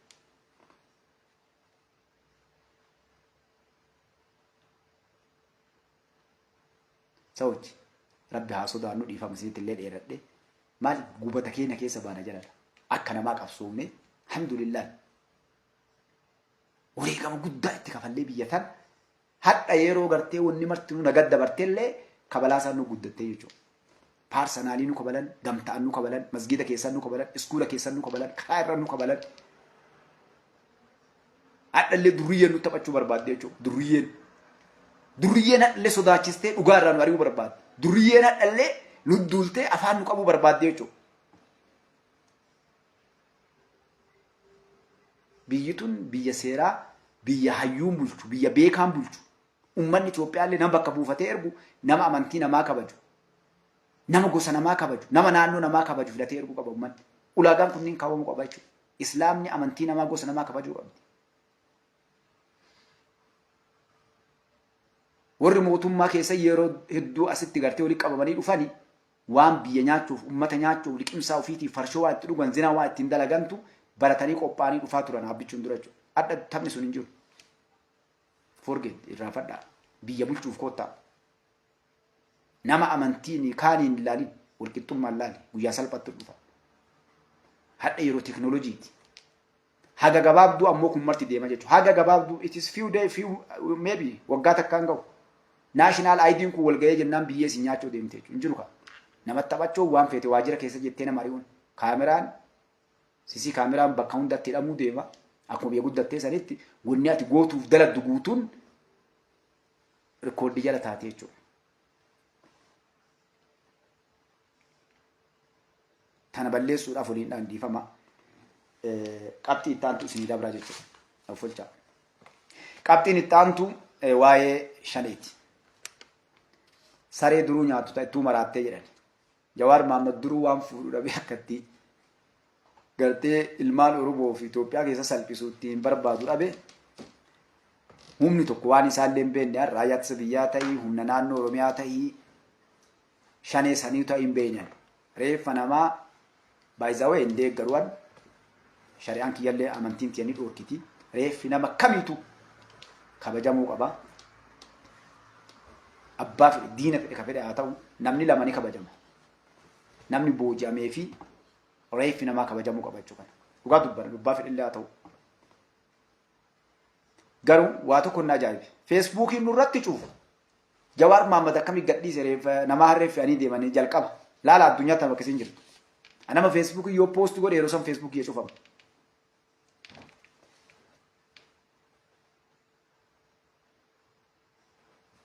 Tokkoffaa lammaffaa mootummaan Itoophiyaa rakkoolee jirtu kanneen sirreessuu qaba. Dubbii jajjabdoonni tun. Sun ammoo akka raayyaa ittisa biyyaa akkas hin goone abdii qabna jechuudha. Maaliif wanni Jawaar dafee fiigee maxxanseefu hujii isaati. Gara fedhee ta'u even yoo raayyaa ittisa biyyaa yookaan humni addaa Oromiyaa humni akkas godhee jiraate wama kalee dalaganii akka kun dalagamu Jawaar faati godhaa turan adda poosti godhuun ishee mooyyuu jawwee. Jawaar amma baradhee jedha nama baradhe. Nama barate bara nama baradhee jedha. Garuu seerri namni baratee waan akka isaan poosti godhuun ni dhoorga tokko. Maaliif namni kun maatii qaba. Amooriin Facebook maal kunniin social meediyaan seerri addunyaadhaa tumame reeffa namaa namoota akka malee ajjeefaman namoota gartee dararaman poosti godhuu yookaan ammoo warroota san social meediyaa irra gadhiisuu ni dhoorkama. Yoo gadhiifte iyyuu akkam goota? Yoo gadhiisuuf dirqamte waan san akka inni mudhanne dayeessite yookaan ammoo duumessatti gootee gadhiista jechuudha. Maaliif mirga ilma namaatu jira. Akka addunyaa kanarratti namni hubannoota Ingiliffa dandeettu dalaguu qabda jechuudha. Namtichi kun yeroo dheeraa hedduu reeffa namaa waan akka malee ajjeefame waan akka malee ta'e akka fedhettu haa ta'u social media irra gadhiisee ijoollee daa'imman abiyuus godhu namoota sammuun isaanii rakkoo qabu maatii isaanii kanarratti dalagaa jechuudha. Maal barbaadeen wal nyaachisu biyya tana diigu. Kaleessa ijoollee shanee taadha akkanatti rabbi si balleessee sareen isii nyaatte tana hin bahinaa lakkaa jennee kadhachaa baana. Dhiisaa lakkaa waan kaneen ta'uu lakkaa ijoollee galaa akka malee dhumattanii salphattanii wanni kun qabsoo mitii taa'a waan hin dandeenye godhuu hin dandeenyetti hin deemina. Uummanni Oromoo kun dhugaa qaba haqa qaba hin baddanii taa'a. Oromoon haqa jalaa badde argattee jirti dhiisaa namni biyya bulchuu jiru Oromoo lakkaa taa'a jennee ni dadhabne jechuudha. Duulli nuun rabba namee agajjecha agadhaatti horii guurtee durriyyeen abbaa qabeenyaa jedhanii fi hattuun gartee biyya saamtee jiraattu hagadhaa nu ajjeesuudhaaf wanna hunda nurratti daladdee jechuudha. Maa kana dubbattanii maa shanee maqaa dhooftanii maa faannoo maqaa dhooftanii maaliif Eertira duultanii maaliif TPLF hin dura dhaabbattaniif xiqqaa guddaan nurratti wal ijaaranii sa'a 24 nurratti dalaganii jechuudha. Garuu haqarraa dubbachuu irraan deemina alhamdulillah nullee ni jirraa warri kalee nu taa'a jenneen ka dammaqe ka akka gartanii ijoolleen hedduun harkennatanii galan warra achirraa hafan hireen isii kun akkana ta'e. Du'a badduu salphatanii haadha abbaa duratti saba guddaa kana maqaa balleessanii akka gartee hattuutitti walitti qabanii harka lakkoofsa 8 xuuxxeessanii hidhanii bakka hundatti warra kalee gartee jagna fakkaatee bookisee gabba'u sareen isii nyaattee akkana godhaa jiran. Ijoolleen tun maaltu kan isii godhe? Rakkoo sabaatiif baate miti. Namni mana baase kalee Jawaar fa'a. Adda qabsaayaa ta'ee nama dhugaa ta'ee gabbahee nama namaaf quuqame ta'ee kalee gaafa ijoolleen tun lakkaa jennuun durriyyee isa fakkaattu nurratti ijaaree hattuu isa fakkaattu nurra ijaaree afaan nu qabsiisuudhaaf wanni hin godhin hin jiru. Hacaaluu wanni ajjeefameef dhugaa tana dubbannaan. Hacaaluun tokkoffaa wanni irra du'e tana jechuudha. Dhaabboleen Oromoo diina Oromooti Oromoo irratti dalagaa jiranii jedhee yoon qabu viidiyoo sana. Mucaan sun wanni isarraa haftee hin jirtu. Muummichi ministeeraa Oromoon rakkoon jiru namni ilmaan Oromoo irratti taphataa jiru diinni Oromoodha dhaabbolee Oromooti jedhee jechuudha Hacaaluun. Mucaan kun dhageettii qaba kuchisiisuu qabnaa itti walii galte durriyyeen akka Jawaariin kuchisiistee jechuudha. Adda tishartii isaatii fi maqaa isaatiin addunyaa keessa deemanii adhallee goofandiidhaan waan adda addaa sassaabbatanii jechuudha. Ijoolleen kaleessa 4 kiiloo seenteetiin saamichaaf hannarra nu bobbaaftettee Jawaar faatu walitti qabattee adda Jawaar kalee bayaa jedheeni yaasaa adda ammoo reeffa jaraatii fi dararaa jaraa suuraa kaasee ammallee boochisaa jechuudha. Kuni warra isaan barsiise irraa argate warra gartee ajjeesee namaa bu'u kalee waan tokko irraa dubban guyyaa guutuu taa'anii bu'an ilmaan Oromoo fixanii guyyaa guutuu taa'anii deebi'anii ammallee nu booyanii jechuudha. Kun waan kalee baratame karaa irraas dhufne Oromoo hedduun kennan beeknu ta'a. Hedduun kenna wanni kun nuun gallee ta'a. Garuu wanni nurra dalagamu isaan nu ajjeesaa isaanumatu gartee deebi'ee nu booyachu isaanumatu qabsoo nu bobbaasa isaanumatu deebi'an mallee gartee nu diinsaa jechuudha. Ijoolleen tun guyyaa tokko warri hadhaa shanee nu jennuun ijoollee hadha akkana saree isii nyaattee bakka hunda dhumachaa jirtu tana Jawaariidhaan akkana jedhe guyyaa tokko deebi'ee warra karaa malee jedhamu dubbatu dura nama dura isaa jechuudha.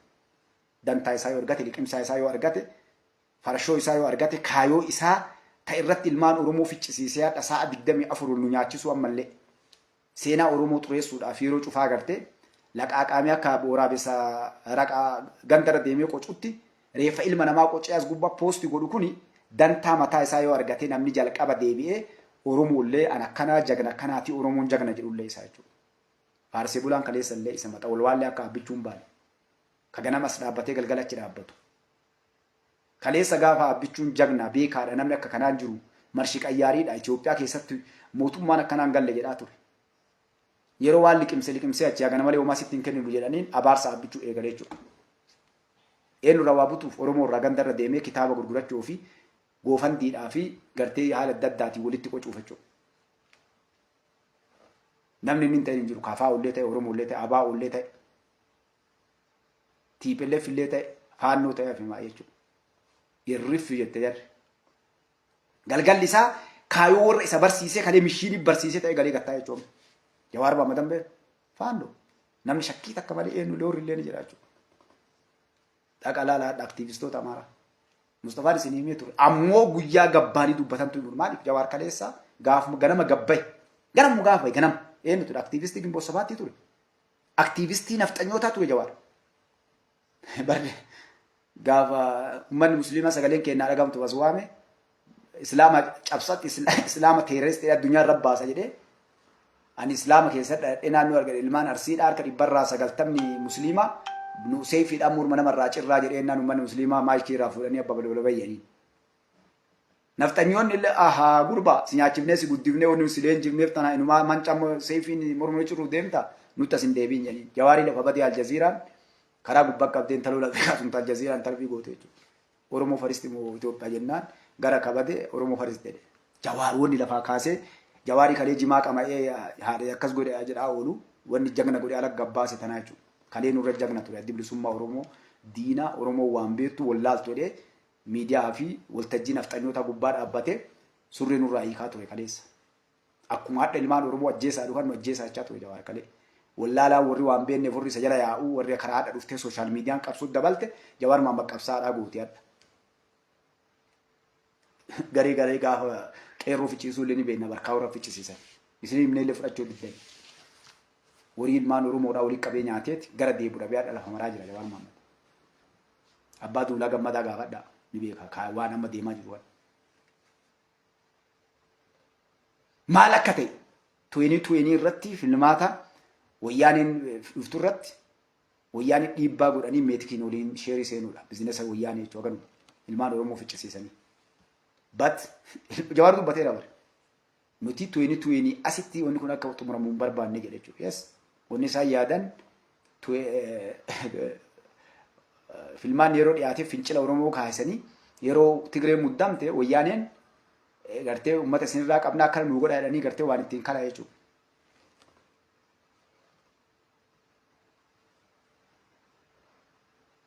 Jawaarii kalee nadhii gammadaaf akkas ta'e jennaan shufuroo gaara keessa yaa ture bare. Amma garii nama bara kanan beeku. Jawaar interview godhan Jarmanii beektu waan jedhe.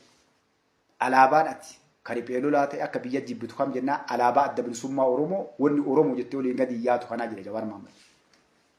Interview irra yoo xiqqaatte yeroo shanjaa gaafatame wanni kun Jawaarii. Ati maaliif adda bilisummaa Oromoo jibbita dhabee?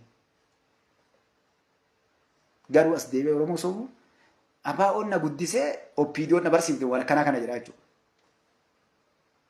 Warri adda biyya laaqeef gartee ilmaan Oromoo sareetti qalee guutuunu Oromoo guddise maraa.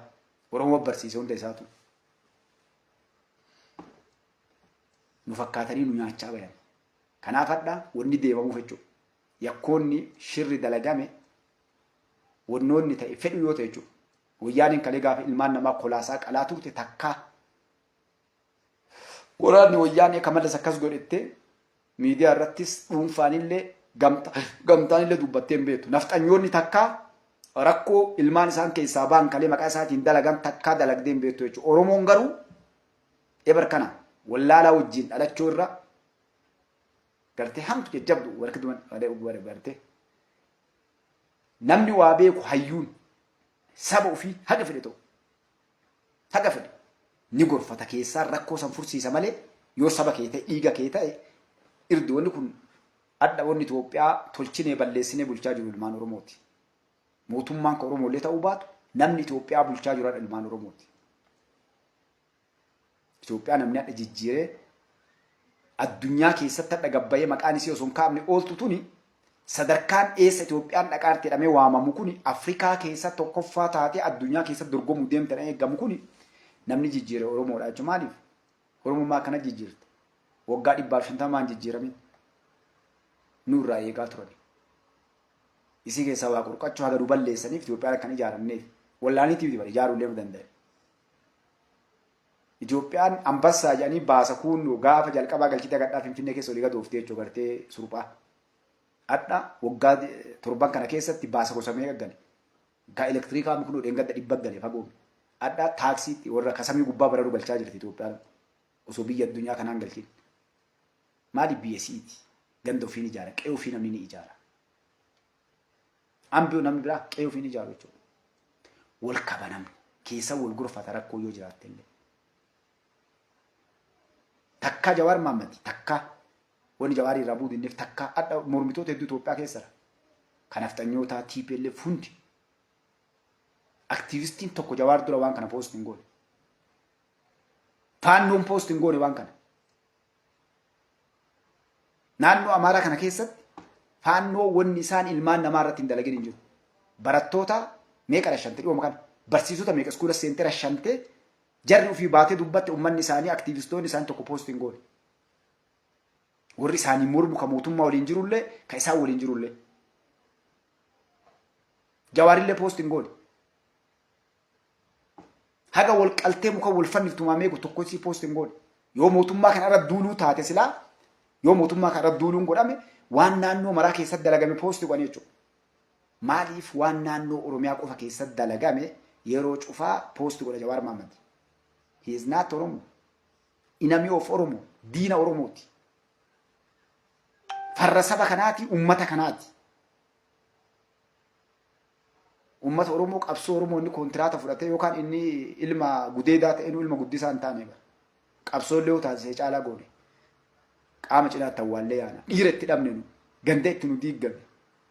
Irdiitu itti nu badee baradha. Duriyyeen isaa qoshaashaan inni bakka hundatti gartee akka tiisisaa dhalee biraa deeme warri ilmaan tiyya abbaa kenna jedhee daaddaa jedhee jala yaa'u guutuun isaa dhan wajjeessu balbee kadhattee nu jala yaati. Daaddaan attiin kuudha jaldeessi kenna hundinuu ganda hunda keessaa jechuudha. Ana daaddaallee nuun ta'u namni akkasii. Jagnallee nuun ta'u namni akkasii. Jagni jagna gartee irdii ufii, ka saba ufii, ka fira ufii, ka aanaa ufii, ka aalii ufii, ka ummata ufii qabatee deemu. Addunyaa keessa bari yakki ilmi namaa hin dalan hin jiru, dogongori namni hin dalan hin jiru. Yakki hadha Jawaar Mahammad dalagaa jiru. Ragaan hadha boru diinni keenya kaleeffatu seenaa Oromoo ittiin xureessan waa inni dalagaa jiru kana. Isin hadha kaas baasee poost godhu laaltan. Balbala amnistiitii fi human raayitiitii fi jinnii jedhan kana jala badee wanni hadha dalagaa jiru isin hin beektan. Si galee waan dalagamaa ture. Waan biyyattii tana Oromoo jedhamu irratti dalagame gaafni ani warra hadha isin Oromoo ittanii jala afaan bantan kana biraa gale gaafa Lammaa Magarsaadhaa 21 century keessatti Oromoon jedhaal. Oromoo ummanni Oromoo jedhan jaarraa 21ffaa keessa warra nama gurguruu jedhe adda. Oromoo keessaa Arsii warri jedhan. Kuyeeshiinii 400 gaafate ummanni addunyaadhaa. Gaafii 400. Zabana kana keessa akkami sabni akkasii ni jira ummanni akkasii Afrikaa keessatti illee nu dhageenyennaa yes. Isaayyuu ati dhatte ummanni Oromoo jedhanii sun hadha illee nu nama gurguruu malee hin jiraannu jedha. Dhaqaalee joonna intervii Lammaa Magarsaa caqasaa. Anaa miti jedhe gartee Oromoo tuffiirra Oromoon akkasuma hin jette Arsii ka jedhan Oromoo keessaallee. In Oromia region in Arsii. Hagas takka dambe. Namni keenya gartee waan isa tuqe moojii nama isa cabsu isa awwaalu lubbuu kennaaf. Nama isaaf lubbuu kennu ajjeesuudhaaf gartee albee guuratee ka dadhabellee gartee mataa raasaa jechuudha. As deebi Oromoo dhaabbadhu waan kana gartee wareegama dhiira itti kafalee biyya wanni kun irdii namaati wanni kun ilmaan kan kee waan gaarii dhiisiif biraa deebi uf duuba deebi ilaali waan dalagan waan hadharraa iyyinu kana ta'aa jiru ijjinu laaluu jibbite kana bar osoo kun hin galin hin tahin jalana waan hin dandeenye hin godhina walirratti hin duulina wal ajjeesuu taati wal salphisuu taati qeeteen nan nugalti wanni kun ganda keennan nugalti qabsoon tanaa mitii dhiisaa jiran ni beeknaa nurraa hubadha ni didan addi bilisummaa Oromoo takkaa reeffa isaallee kana maallee hateellee ari'ameellee waallee ta'e takkaa seenaa Oromoo keessa qabsaa'onni Oromoo takkaa hagadha maqaa shaneetiin seenaan Oromoo xuraa'ee hattuu taatee Oromoon saamtuu taatee Oromoon baqattuu taatee Oromoon booji'amtuu taatee Oromoo ajjeesuu nadha dhufe seenaa gartee warrii gartee durriyyeen kunniin qabsaa'ota Oromoo ta'ee gabba jechuudha. Waan garii waan galatoonfadhu Oromoo kalee itti duudu leencoo maal kanniin faallee gaafuma jarri gartee akkasitti gaangistara taatee biyya saamtuuf Oromoo fichisiiftu san akkana sooshaal miidiyaan waan hin jirreef ta'ee hin beeku. Hagadhaa kana salphanne jechuudha. Adda wanni badee gandi keessatti shaneen dhaabbatte nagaa qaba. Adda amma yeroo dubbannu kana wallaggi qalamaa jira.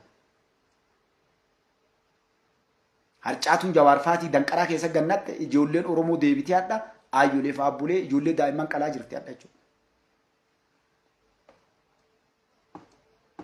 Hadda. Dheengadduma jawaar mataa isaa poosti godhe. Ijoollee nama 29 ajjeefame jedhee wallagga keessatti. Maaliif? Eenyu ajjeese? Mootummaadhaan. Shanii. Hadda mootummaa warra ilmaan Oromoo deebi'ee akkasii qalu yoo inni ajjeese hoo maa poosti godha. Kanaaf xawal waallee jedhee naaf jechuun. Nama waan godhu hin beekne, waan dubbatu hin beekne, waan dalagu hin beekne. Kanaaf wanni isin ajaa'ibu immoo bara waan garaa isin nyaatu Oromootiyya. Waan biraa garaa isin nyaatu isin hima. Waajiroota mootummaa ganda kana keessa waa xidhatte warra jawaartu ciisa waajira bara keessa. Ni balaaleffata jawaarii kana gurbaa saree kana waslaattaa kana baalagee kana siin jedha. Adaa inni guutuun isaa qoshaashaan qanqan gartee aabbichuu badhaadhin halkan hattuu kan inni waliin bulaa jechuudha. Qaata akka gaaraan laaraa yoo xixiqqoo akkana biraa garagaltee si garagale. Ganaa waa lagartan ajaa'iba keessatti. Salphina dhagaa Oromoo dhagaa gaariitti waan biyyattii tana keessaa gabba'uu deemu aabbichuun dalagaa isaa tana fixatee waa hedduu gabba'uu deema waan isin gabba'uu deemu isin quban qabdan.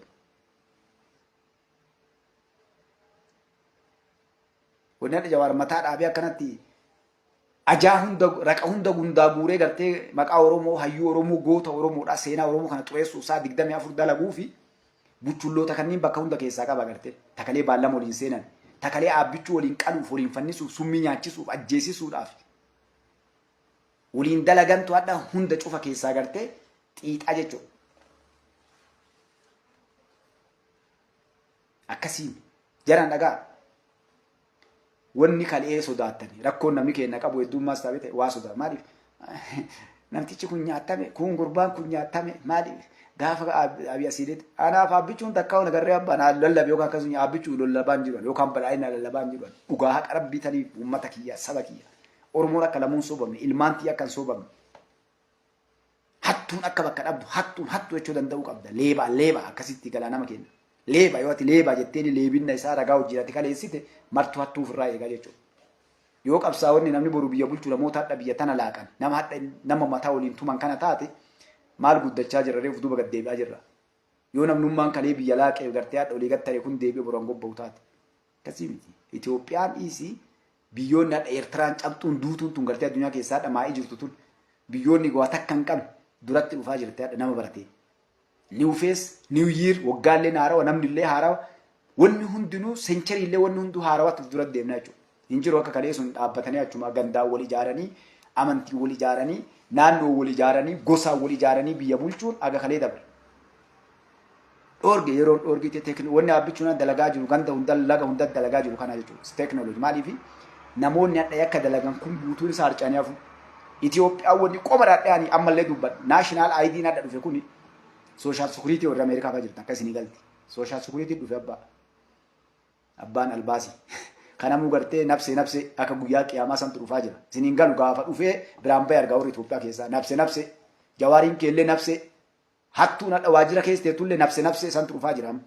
Kanamuu badii isaatiin wanni inni dalagartee irra katabamte tarabbiin agarruumi kanaa waa balleessi dabar tarabbii taramaasiin agarta ammoo xolxol jettee ati gartee waajjira mootummaa tokko dhaatte sooshaal sekuriitii biyya kana maal jenni nambara yookaan lakkoofsa dhossaa jedhanii akkasitti beekana maqee qaama kennaa jiran jiru ayidooliisii kenna san gartanii isatti dhagan maal siin jedhan yoo ati charchaarii kijibduu hattuu wayii qasii achi deemtee nama waliin dhooftu biyya tanaati bu'aan qabaanne taate kana sin naquu deemani baraabbichuun taphatee taate olii gaddeemii jawaar wajjin shanee wajjin faannoo wajjin qilee laga hunda bu'ii si qocamee taa'u jira gaafa naashinaal aayidiin hojii gubbaa oole eegesi mattasanii gadhiisan ani badee bakka itti mattuun qabdu namni sirraa buusuun jiru biyyee tante salphina kan kee garte maal ta'uu deemta ani Itoophiyaadha paaspoora naa baasettee fiiddee dhufta dhaqdhaq nambaruu keetti galchanii ati baabachuu dandeettu deemii siin jedhan maal hin beeku baay'ina rabaa uta kas beektanii bayi mirgaan qabdu laa sirraa mulqaa meeqaa sirraa turraa mulqite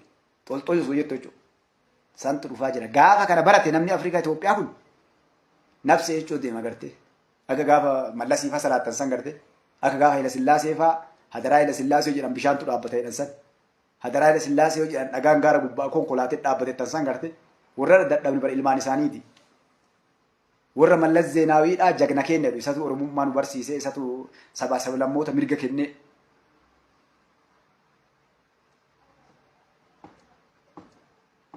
warra hadha osoo nama biyya ijaaruuf mirga isaa kennuuf amantii isaa tiksuuf jawaarii kiyya lammaa kiyya baqqalaa kiyya naa dhufa gadduu kiyya naa dhufa gadduu akkatti boo laal naftanyoota akka bootu laal jawaarii tokko camallee namni boo'ee jiru baroorri waa xiqqoo kutaa laakkee waa hubatu siyaasaa beeku boo'u jirti martu wayne beeteen jechuu jiran wayne egereetii meera qalaala gadduufa waan jechuu jiran ilmaan naftanyoota waan jettu laala meera qala qaata garte akka garte warra yeroo ruuhii si keessaa baatu garte Israa'elii yoo warra jahannamtaati jennat si garsiisu kan qaata arge namuu bakka itti galu mana ofii ambi boohu jira qabeenya uummataa kasaaman kaatan kaachisiisan firaanachisiisan dhiirti qaata garte irraa guuruu eegaltee jechuudha keenya quban qabu ammallee akka jawaar keessanii wama nyaatu looxisaa jechuudha qabsoonu kalee gatii itti kafalle dhiiga itti gannadhee sareen itti nu nyaatte jagnoota keenya duubatti deebisanii ilmaan Oromoo qileen naqanii warra biyya tanaaf qabsaa'e wareegama kafan qaama itti awwaale jiruu isaa itti dhabe hadha manguddoon teenya karaa gubbaa galtii bara jagnoonni kalee biyya kanaa qabsaa'an warri umrii isaanii gartee biyya tanaa kennan hadha namni maqaa isaa dhawun jiru durriyyee karaa gubbaa deemtee ilmaan namaa waliin naxxu halkanii guyyaa gartee jala deemtaniitiin gartee itti nutti faarsitanii jechuudha dhaabaan nurraa waan gartee kijibduu jala deemtanii nu faarsitan kanneen dhaabaan nurraa gurbattee tanallee warri isaaf bultan dhaqaanii kaa itti dhaa nu haa dhiisu waan nu gatii itti kafalle jiruu teenya itti dhabne abbaa hin arganne wanni gadhee dhaabbannuuf alhamdulillah akka islaamattan alhamdulillah kalee islaama Itoophiyaa keessaa naan jedhan kanaaf baqadhee bara biyya namaatitti kolgaltummaa argadhe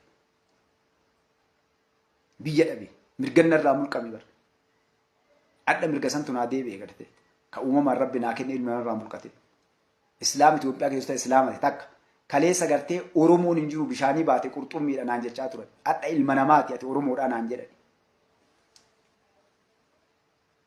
kuno taa'ee bookkisaa jira Finfinnee keessa taa'ee garte nama kalee namni kaadiree tokkotti hin dubbatu haga ministeeraatiin dhukkee irraa kaasaa jira alhamdulillah maaliifi haqa teenna mirga kalee irratti qabsoofne jechuudha yoo guddatte hin dadhaban malee isaan silaanuu ajjeesan azaabni mujriimaa si ajjeesu yoo guddatte azaabni isaanii akkasuma si ajjeesu haqarra yoo duute shahiidi abbaa kiyya haqa dubbadhu kijibdee nama jala looxiftee eegee namaa arraabdee waggaa 100 jiraachoo irra akka leencaa bookistee guyyaa takkatti gartee addunyaa tana godaanuu si wayya haqa uumamaan rabbi sii kenne gartee lafa keettee nama jala looxiftee saba kee gurgurtee qaanessitee salphistee laqaaqaamii gartee raqa guurtee raqa gurgurattu wajji jala deemtanii biyya tanan diiginaa jechuudha jawaan raqa gurgurataa jiraadha kasaaree caphee salphate yoo dandeettii qabaate yoo biyya tanaa yaade yoo Oromoo yaade yoo Amaaraa yaade Tigree yaade mee gabbayee siyaasaa dalagee akka namatti furmaata waan kana haasa'u gabbayee jawaan akkana godhuu malanii adda silaa reeffa namaa reeffanii olii gad oofan kana baxxassuu irra barruu bareedduu qalbii namaa hattaa warra waan san dalage isheenisitu barreessa yoo hayyummaa qabaatee beekumsa qabaate suuraa sanuu akkas godhee kaayee silaa gartee duumesseessee yookaan ammoo guwanna godhee kaayee silaa waan bareeddu barreessaa jechuudha. Waan kalee jedhaa ture waan kalee godhaa ture yaada silaaf duba deebi'ee. Kadhatanii kalee abbaan keenya gabbee bara naqalaa yoo nama qalanii nageenni kabuu naqalaatii nagaa buusaa bara ilma nama ijoollee sangalchaadhee abbaan keenya kalee. Namni lammaa wajjin dhiifama naa godhaa baqqalaa wajjin asii ka'ee karaa itti cufsiisee nagaaf deemu gudeelcha karaa gubbaa garagalchanii marroo wajjin mari'atanii isaan marroo wayyaanee nuti pellefiin araakkiiloo deebisu maali baallama seenanii kalee Oromoo irraa horii qocatanii isaan meetikiin seenanii abbaa miliyoonera ta'anii Oromoon akka lamuun bilisoomne ijoollee Oromoo akka hin baranne godhanii kuulii baachisanii isaanii simmintoodhaa fi gaaza isaan baasanii warqii isaan baasan dhattee qotti ilmaan Oromoodhaa isaan miliyoonera ta'anii gaafa gartee mootummaan biraa dhufe Awurooppaa Ameerikaa galanii ofirraa bashannanee jechuudha akka ilmaan miliyonikii fi Haayila Sillaaseetii gartee warroota kalee dabranii akka Mangistoo Zimbaabuwee godaanee kanatti namu waa alabbaafateen godaaneetiin umrii isaanii hafte jiraachisanii ilmaan isaaniitii biilla addunyaa keessa ijaaranii kaazinaa baranii biraa deeman akkasiin barri sun dabree jira abbaa sun lamuun deemu. Gaafa muummichi ministeeraa waggaa jalqabaa dhufe ijoollee 50,000 eebbifamtee baate maal jedha jawaan. Akkami biyya miskiina kana keessatti yuunivarsiitii ijoollee kana gaatu eebbisanii baasanii 10,000 yoo leenjisuun guddataa biyya kanaaf ikunoomii biyya kanaatii fi humna biyya kanaa waliin jedha jechuudha. Maaliif namni yoo barate saddan maqaa miree horoo ijoolleen barattee adda saayinsii fi teekinooloojii akkuma gabbaatee kana biyyattii jijjiiruudhaan isaan gubbaa ol dabartee jechuudha. Hin daganne seetaan nu bara as gubbattee akka fadhiidoon jedheedhaan sani. As gubbatti umurii ta'e nafinne sooshaal miidiyaa takka hawwanni isin jettaniin gootan lafa jirti jechuudha. Yeroo gartee barumsi innaa qulqullaa'u jedhamee qormaan nyaatamee namni gartee dandeettii isaatiin ammaachaa dabru jedhanii ijoollee warra kalee gartee qormaata bitatee dabru lafa gannaqan namni gartee kufee akkas ta'e lakki akka kaleessanii akka kan keefaatti akkanumaan saambusaa nyaachaa karaa gubbaa deemaniitiin 6 kiiloo fi haramaayaa fi kun iskoolarshipii argatee bayee achii gaddeebee gaafa kan hojii barbaada balbal dhaabbadha amma achi hin jiru ijoolleen Itoophiyaa keessa barattu ta balbal dhooftee qaxaramuuf deemtu osoo hin taane warra waa kalqu taatee jechuudha. Warra hojii biyyaallee ufiillee ilmaan ufiitiifillee jijjiiru akkuma addunyaa sanitti taati malee laala Afrikaa biyyoota hedduu waan dalagaa jirtu Ibraahimii waan dalagaa jiru laala. Biyya kalee Faransaay olii gad Faransaayii fi waa hunda keessaa ari'ee baase adda teekinooloojii makiinaa gartee Taslaa caalu dalagaa jira gartee kablaatiin. Teekinooloojii hunda jechuun biyya kalee gargaarsa kadhattu biyya kalee waa takka hin beektu Afrikaa wal nyaachisan amantiidhaan keessa wal qoodanii wal oofan adda kun addunyaan afaan qabattee ilaalaa jirti jechuudha. Teekinooloojii warra hin qabne jedhuuf deebistee ergaa jirti. Maaliif ijoollee isaanii kalee namni itti taphatu akka hin baranne godhanii albuuda lafaa qochisiisan baratee qabeenya isaa deebisee uummataa hojiitti hiikee jechuudha. Akkasii jijjiira marshii gartee. Marshii qayyaari Afrikaa keessatti adda namoonni hedduun akka keessan afaaniin lallabuu miti wanni kijibuu miti. Kaamdaawun kootu dalagee agarsiisas baay'ee akka abbichuu kanatti. Chaalenjii soniin qabadhu hojiidhaan afaaniin miti. Dalagee as fiti. Barumsa qabdaa biyyaaf quuqama qabdaa. Go ahead dalagee waa hedduu jira. Mee barruuma takka barreessii fi waan gartee biyya bu'aa biyya kanaa qabu akkatti biyya tana jijjiiran. Ati wanni itti maali? Amaaraa yoonii galle malee Tigree yoonii galle malee bataaboo sun hin deemu abbaa kiyyaa. Hirmii tufadhu akka Mallas Zeenaawi hirmii tufattetti. Sheeriyaatti waliin galuun hin jiru.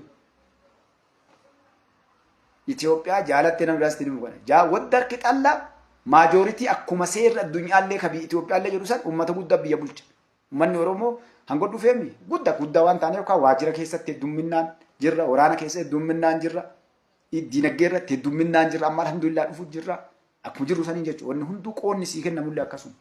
Namni 100 fi namni 5 tokko miti. Yaadin akaakuu kee warra eessummaan ta'eefaa dhufaa yaadin abbaa kiyya garaa kutadhu. Wanni adda biyya bulchu kun kataan agartee si iyyisiisu kun huura hundaa si arraabsisu kun siilamuu laal barjawwee waa takka baay'eetti jawwee warri jawwee gargaaru.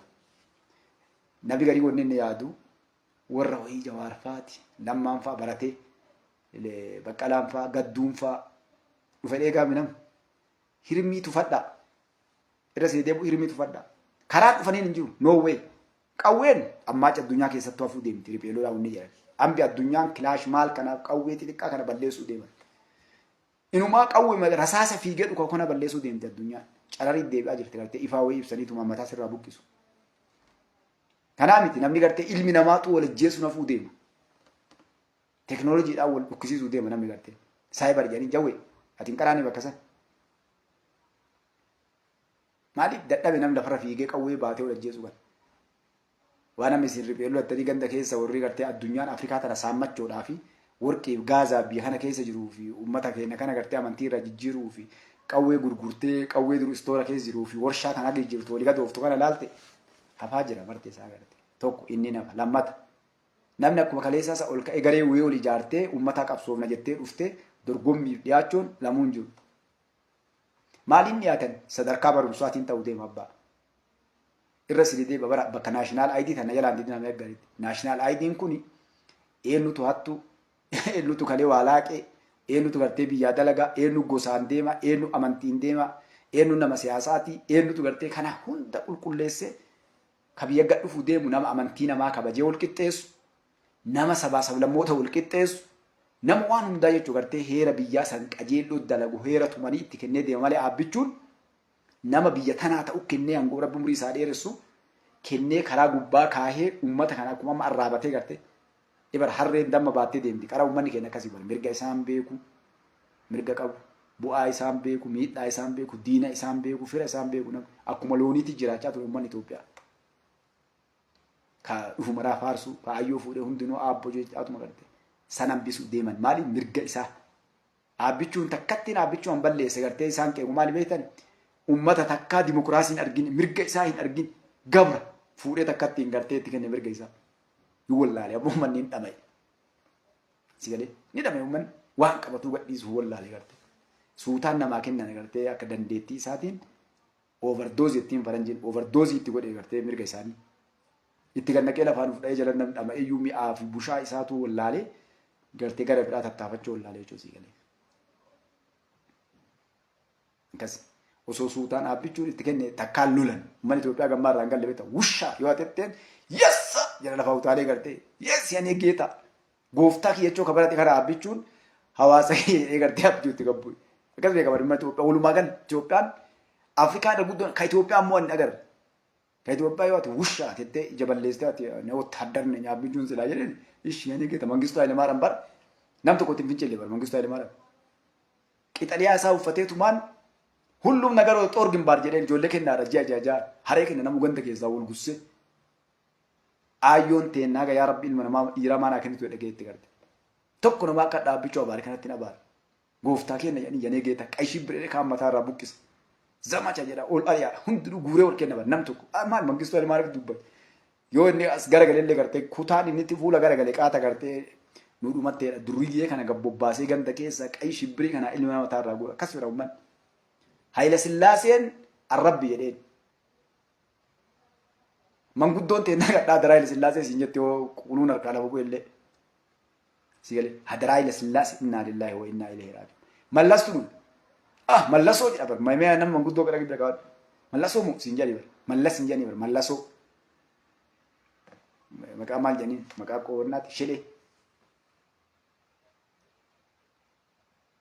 uummata akkanaa abbichuun dhufee afaan Oromooti dubbate dura Oromoo ummata takkaa waan kana na dhufaan dhageen warri dammaqinna qabu siyaasaa beeku aabbichuu jedhee yeroo misan kunoo piipi ilma maaliyyoo eenniyyoo akkasidha warri gartee tanan beenne gartee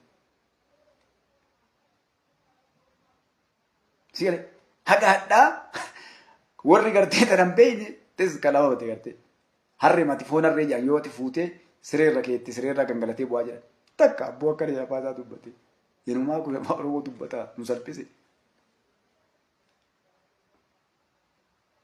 waan bakka irraa dhufe hin beeyne hagadhaa namni irra wal mormu Oromoo miti ebaluu miti Islaama miti kiristaana nama nagarraa mee namni gabbayee qoba dhabatee Jawaar Mohaammed Islaama yookaan kiristaana waaqeffata arsii akkasii ilma ebaluu nuun jedhu jedhaan jiru tana baroonni bade ganda keenya keessa illee ciisa ganda keenya keessa ciisa barbaadis takka akka waan arsiin na barate hin qabne akka waan arsiin takka jagna hin qabne mataa nu dhaaba kun ogartee mataa kosii godhee bakka jiru mataa kosii godhee barsan wallahi rabbi rahmata isinii haa godhu wallahi rahmata rabbi isinii barbaade Jawaar dhiiraami bakka hayyuumi safara jagnaatii miti safara dubartii yartuu teennaan bulle Jawaar Mohaammed. Isa namni gartee ganda keenya daafee duriyyeen bakka hunda guute tunniin agartee maqaa sanii mataa nu dhaabde ati Jawaariin ala jirta. Arsii Jawaariin jalaa galtu jira nam tokkochi isin qabdan Jawaariin. Jaldeessa mataa dhagaa kana jala yaati Arsiin. Nu Arsiin qara jagana qabna seetii seenaa agartee kana nuun jedhan jechuudha. Saalfannee akkatti nama keessa deemu akkatti morma nullee dhabna. Xiqqaa guddaan keenya cawwee keenya gurbaa kana. Qoshashaa maqaa jagnaa nyaattu dhiiraa nyaattu. Arsiin jagnummaan beekamti gartee. Hayyummaan beekamti Arsiin jagna gartee kan dhugaa irraa duubatti hin deebiin.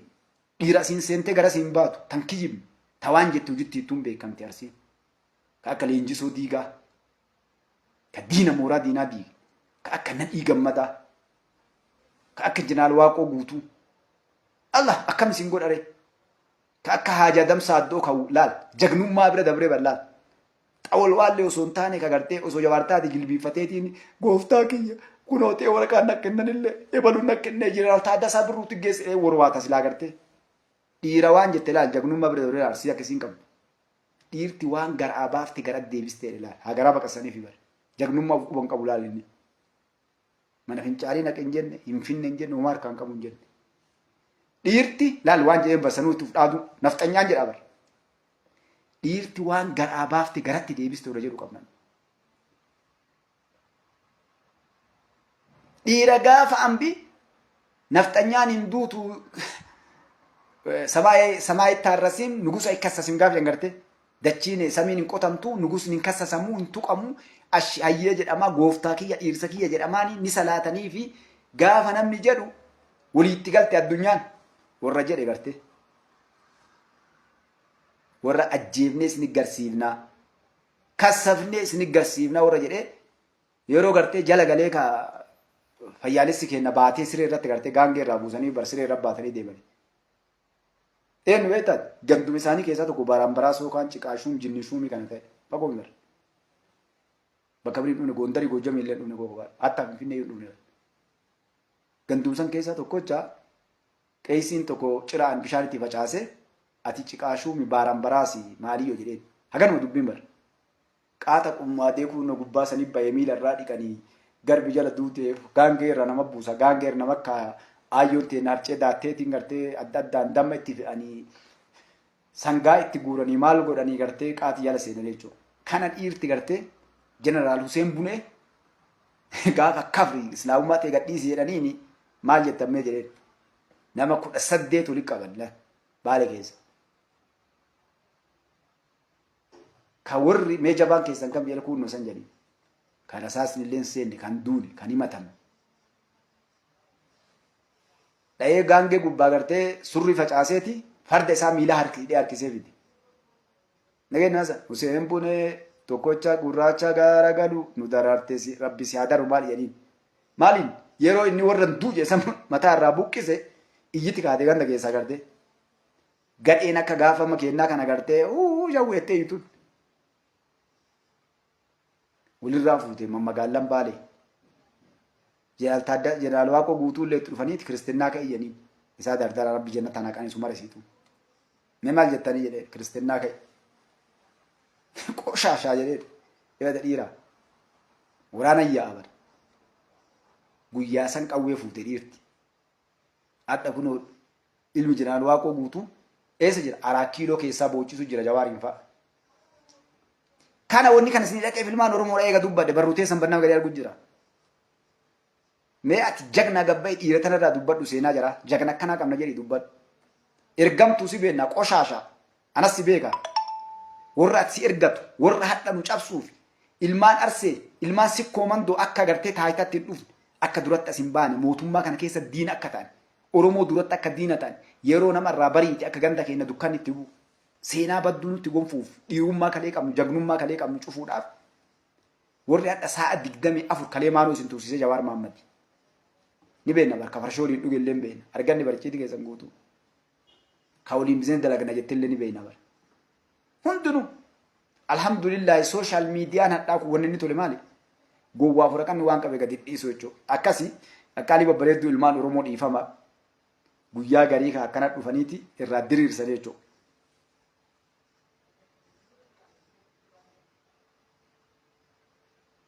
hawa man deeme tonnaale district deemi maadaamin si onas gootim catti deemu fira district maal jettan isinu enu maamadoon duubaa qonna sedha deemi maamadoo waan ergitu qabdu deem biroonne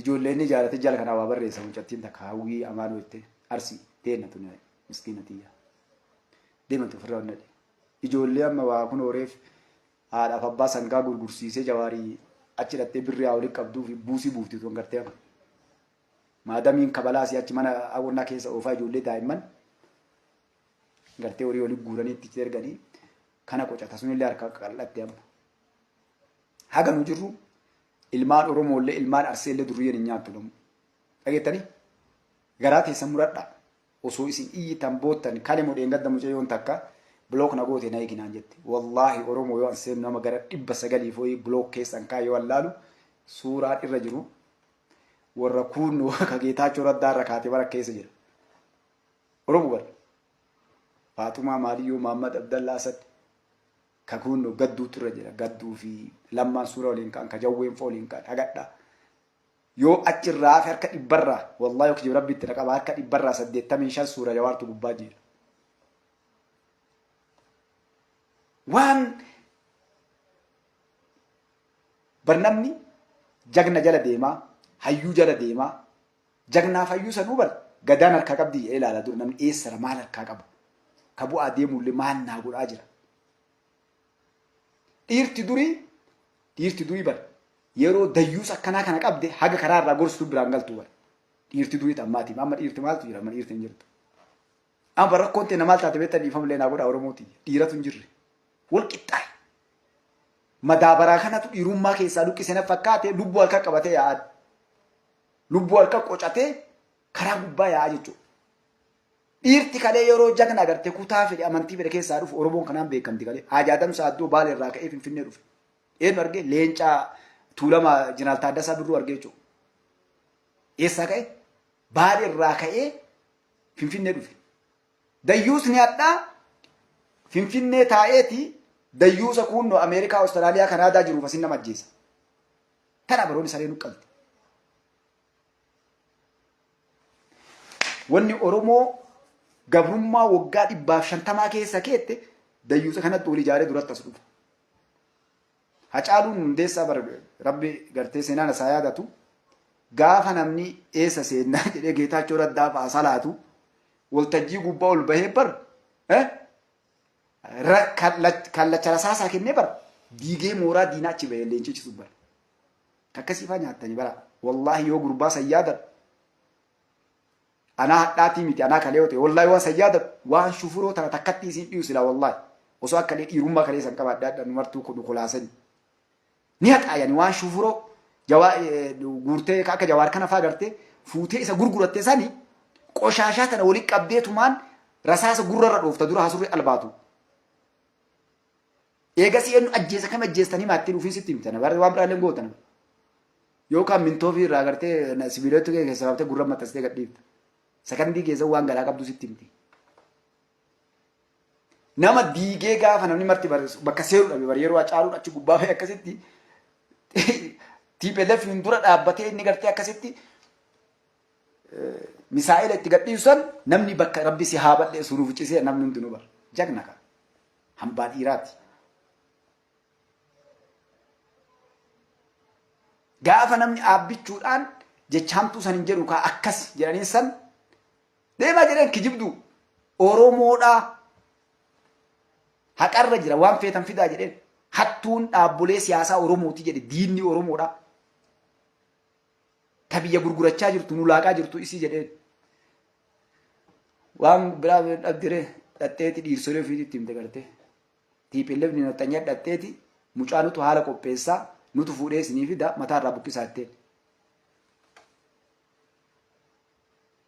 tanaan beekamti dayyuus ni ganda nu jirtu gaafa namni du'e guyyaa goototaa itti yaati kunu namni eegoo dhuga guyyaa goototaati wanni sila dhuga warri du'e sun gootuma jagnu nu keessaa guuranii fitan wanni dhugama guyyaa goototaati ammoo namni kabajuu malee jaraa miti jarri silaa yakkamtoota hadha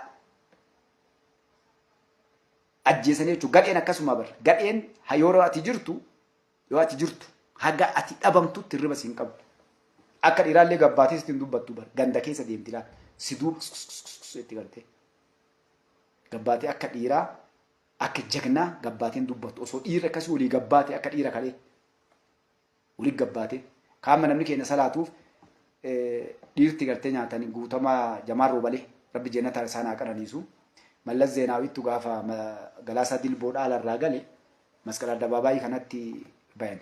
Mallas gartee kaamarsanii deemanii dubbachuu fi mootummaa coomsaatii lafa wal ga'e. Qocuma jedheen biyyeen nurra dubbattaa dhen biyyiteenna. Akkasii fama nyaatte kun shufuroon ammoo dhiiga yaatee guyyaa ayyaana goototaa kabajuutu.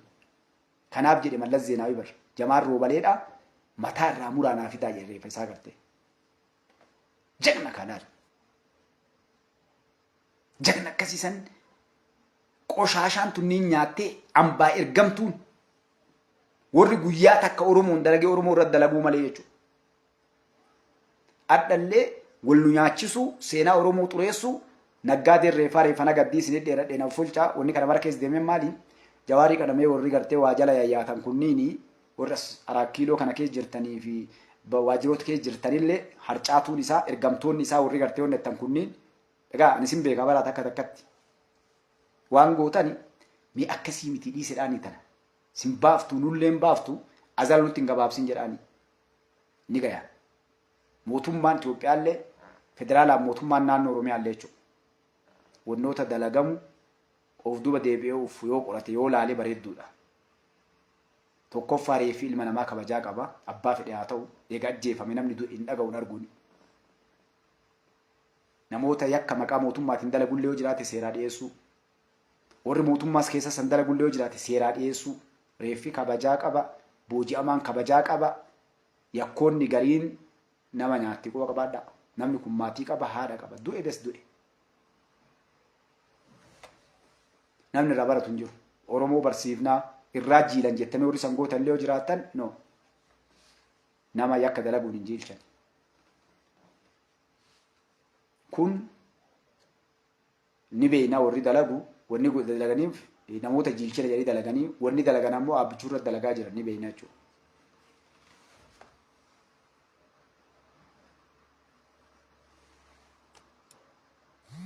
Sinigalee kanaaf waan maraa keessatti nuti ammoo namni akka ilma namatti uumamaan rabbiin nuu kenne kuni keessaayyuu ilmaan rijaalli dhiirri this is the country tana qofa qabdan namni akka Mustafaa fa'a paaspoora 2 qaba lammii Ameerikaatti Ameerikaa taaksii kafala Ameerikaa keessa jiraadha Itoophiyaa yoo toltas deebi'ee irraa iyyaachoo yoo isiin ammaatti shoorikee ta'ee biraa lixa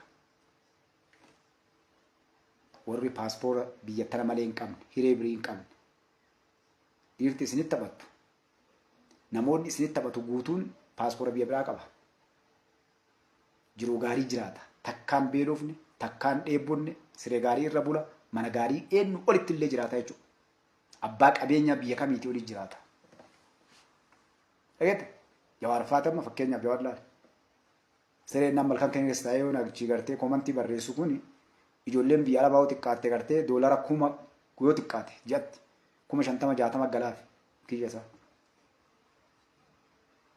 Itoophiyaa kassasuudhaan biyyoota waa qocii fi janiin kanneen ammisti jinni kanneen qabadhu irraa qocu maqaa uummata Oromoo kanaan akkana godhan jedhee adda reeffammaa san gurgurachuun waliin xiqqeen galuuf jechuudha. Warra biyya tana diiguu barbaaduuf muumicha ministeeraati wanna jedhu suuraa san maxxansuudhaan Eertiraadhaa fi Ijipti irraa walii xiqqeen argatu. Laqaaqaamiin akkasii gartee dhiiga ilma namaatiin reeffa namaa daldalaa jechuudha. Innaa lillaahi wa innaa ilayhi raaji'uun. Harka maaltu nama qabee kun dalagee reeffa namaa fuudheetiin poosti godha jechuudha. Kana osoo boonnu taa'aa jalaa galaa gurbattii tana biyya balleessiti homaan beektu kijibduudha osoo jennu dhiigni ilma namaa jigee gandi namaa diigamee maatiin namaa diigamee ilmi namaa meeqadha walitti diinee hiree osoo nuffitti inni jiraachuu baate galte bara gadduun gale maaliin gale jinniin gale abashaan galte nafxanyaan TPLF galte namni dhallee akka saree yeroo dulloometti illee gartee galgala achi jedhu Jawaar Maamad tokko chaachuu hin jiru ammee namni tokko Itoophiyaa dura hatta marruudhaan afaan ofii cuqqaalateeti waan hatuu fi waan qaruu liqqabate gartee karaarra ala guurachuuf dhiiga ilmaan namaa gad naqa malee akka isaa kanatti hin dutuuchu hin jiru adda baqqalaan ofirraa gudaani maraaraan ofirraa adabatee taa namni waa olii buusuudhaaf gartee asii achi fiigee ergamtuun gandoon tolii gad deemu isaa jechuudha. Kanaaf jenne ilaala yeroo namni dammaqe yeroo namni argee nafsi eegale yeroo namni gartee hin dandeenyu Oromoon hadha itti bu'uu hin dandeenyu homaa jijjiiruu hin dandeenyu eegaletti anatu beekadhee gartee balbala isinii banaa walitti buusa. Adhallee gaddeebee Jawaar diige Oromollee achi cabsee ari'ee mootummaa Dr. Abiy Ahmed illee jechuudhaa fi reeffa gurgurataa jechuudha. Kanaaf agar isiniin jedha iddoo isin jaaladhaa qaalee bareedduu ilmaan Oromoo.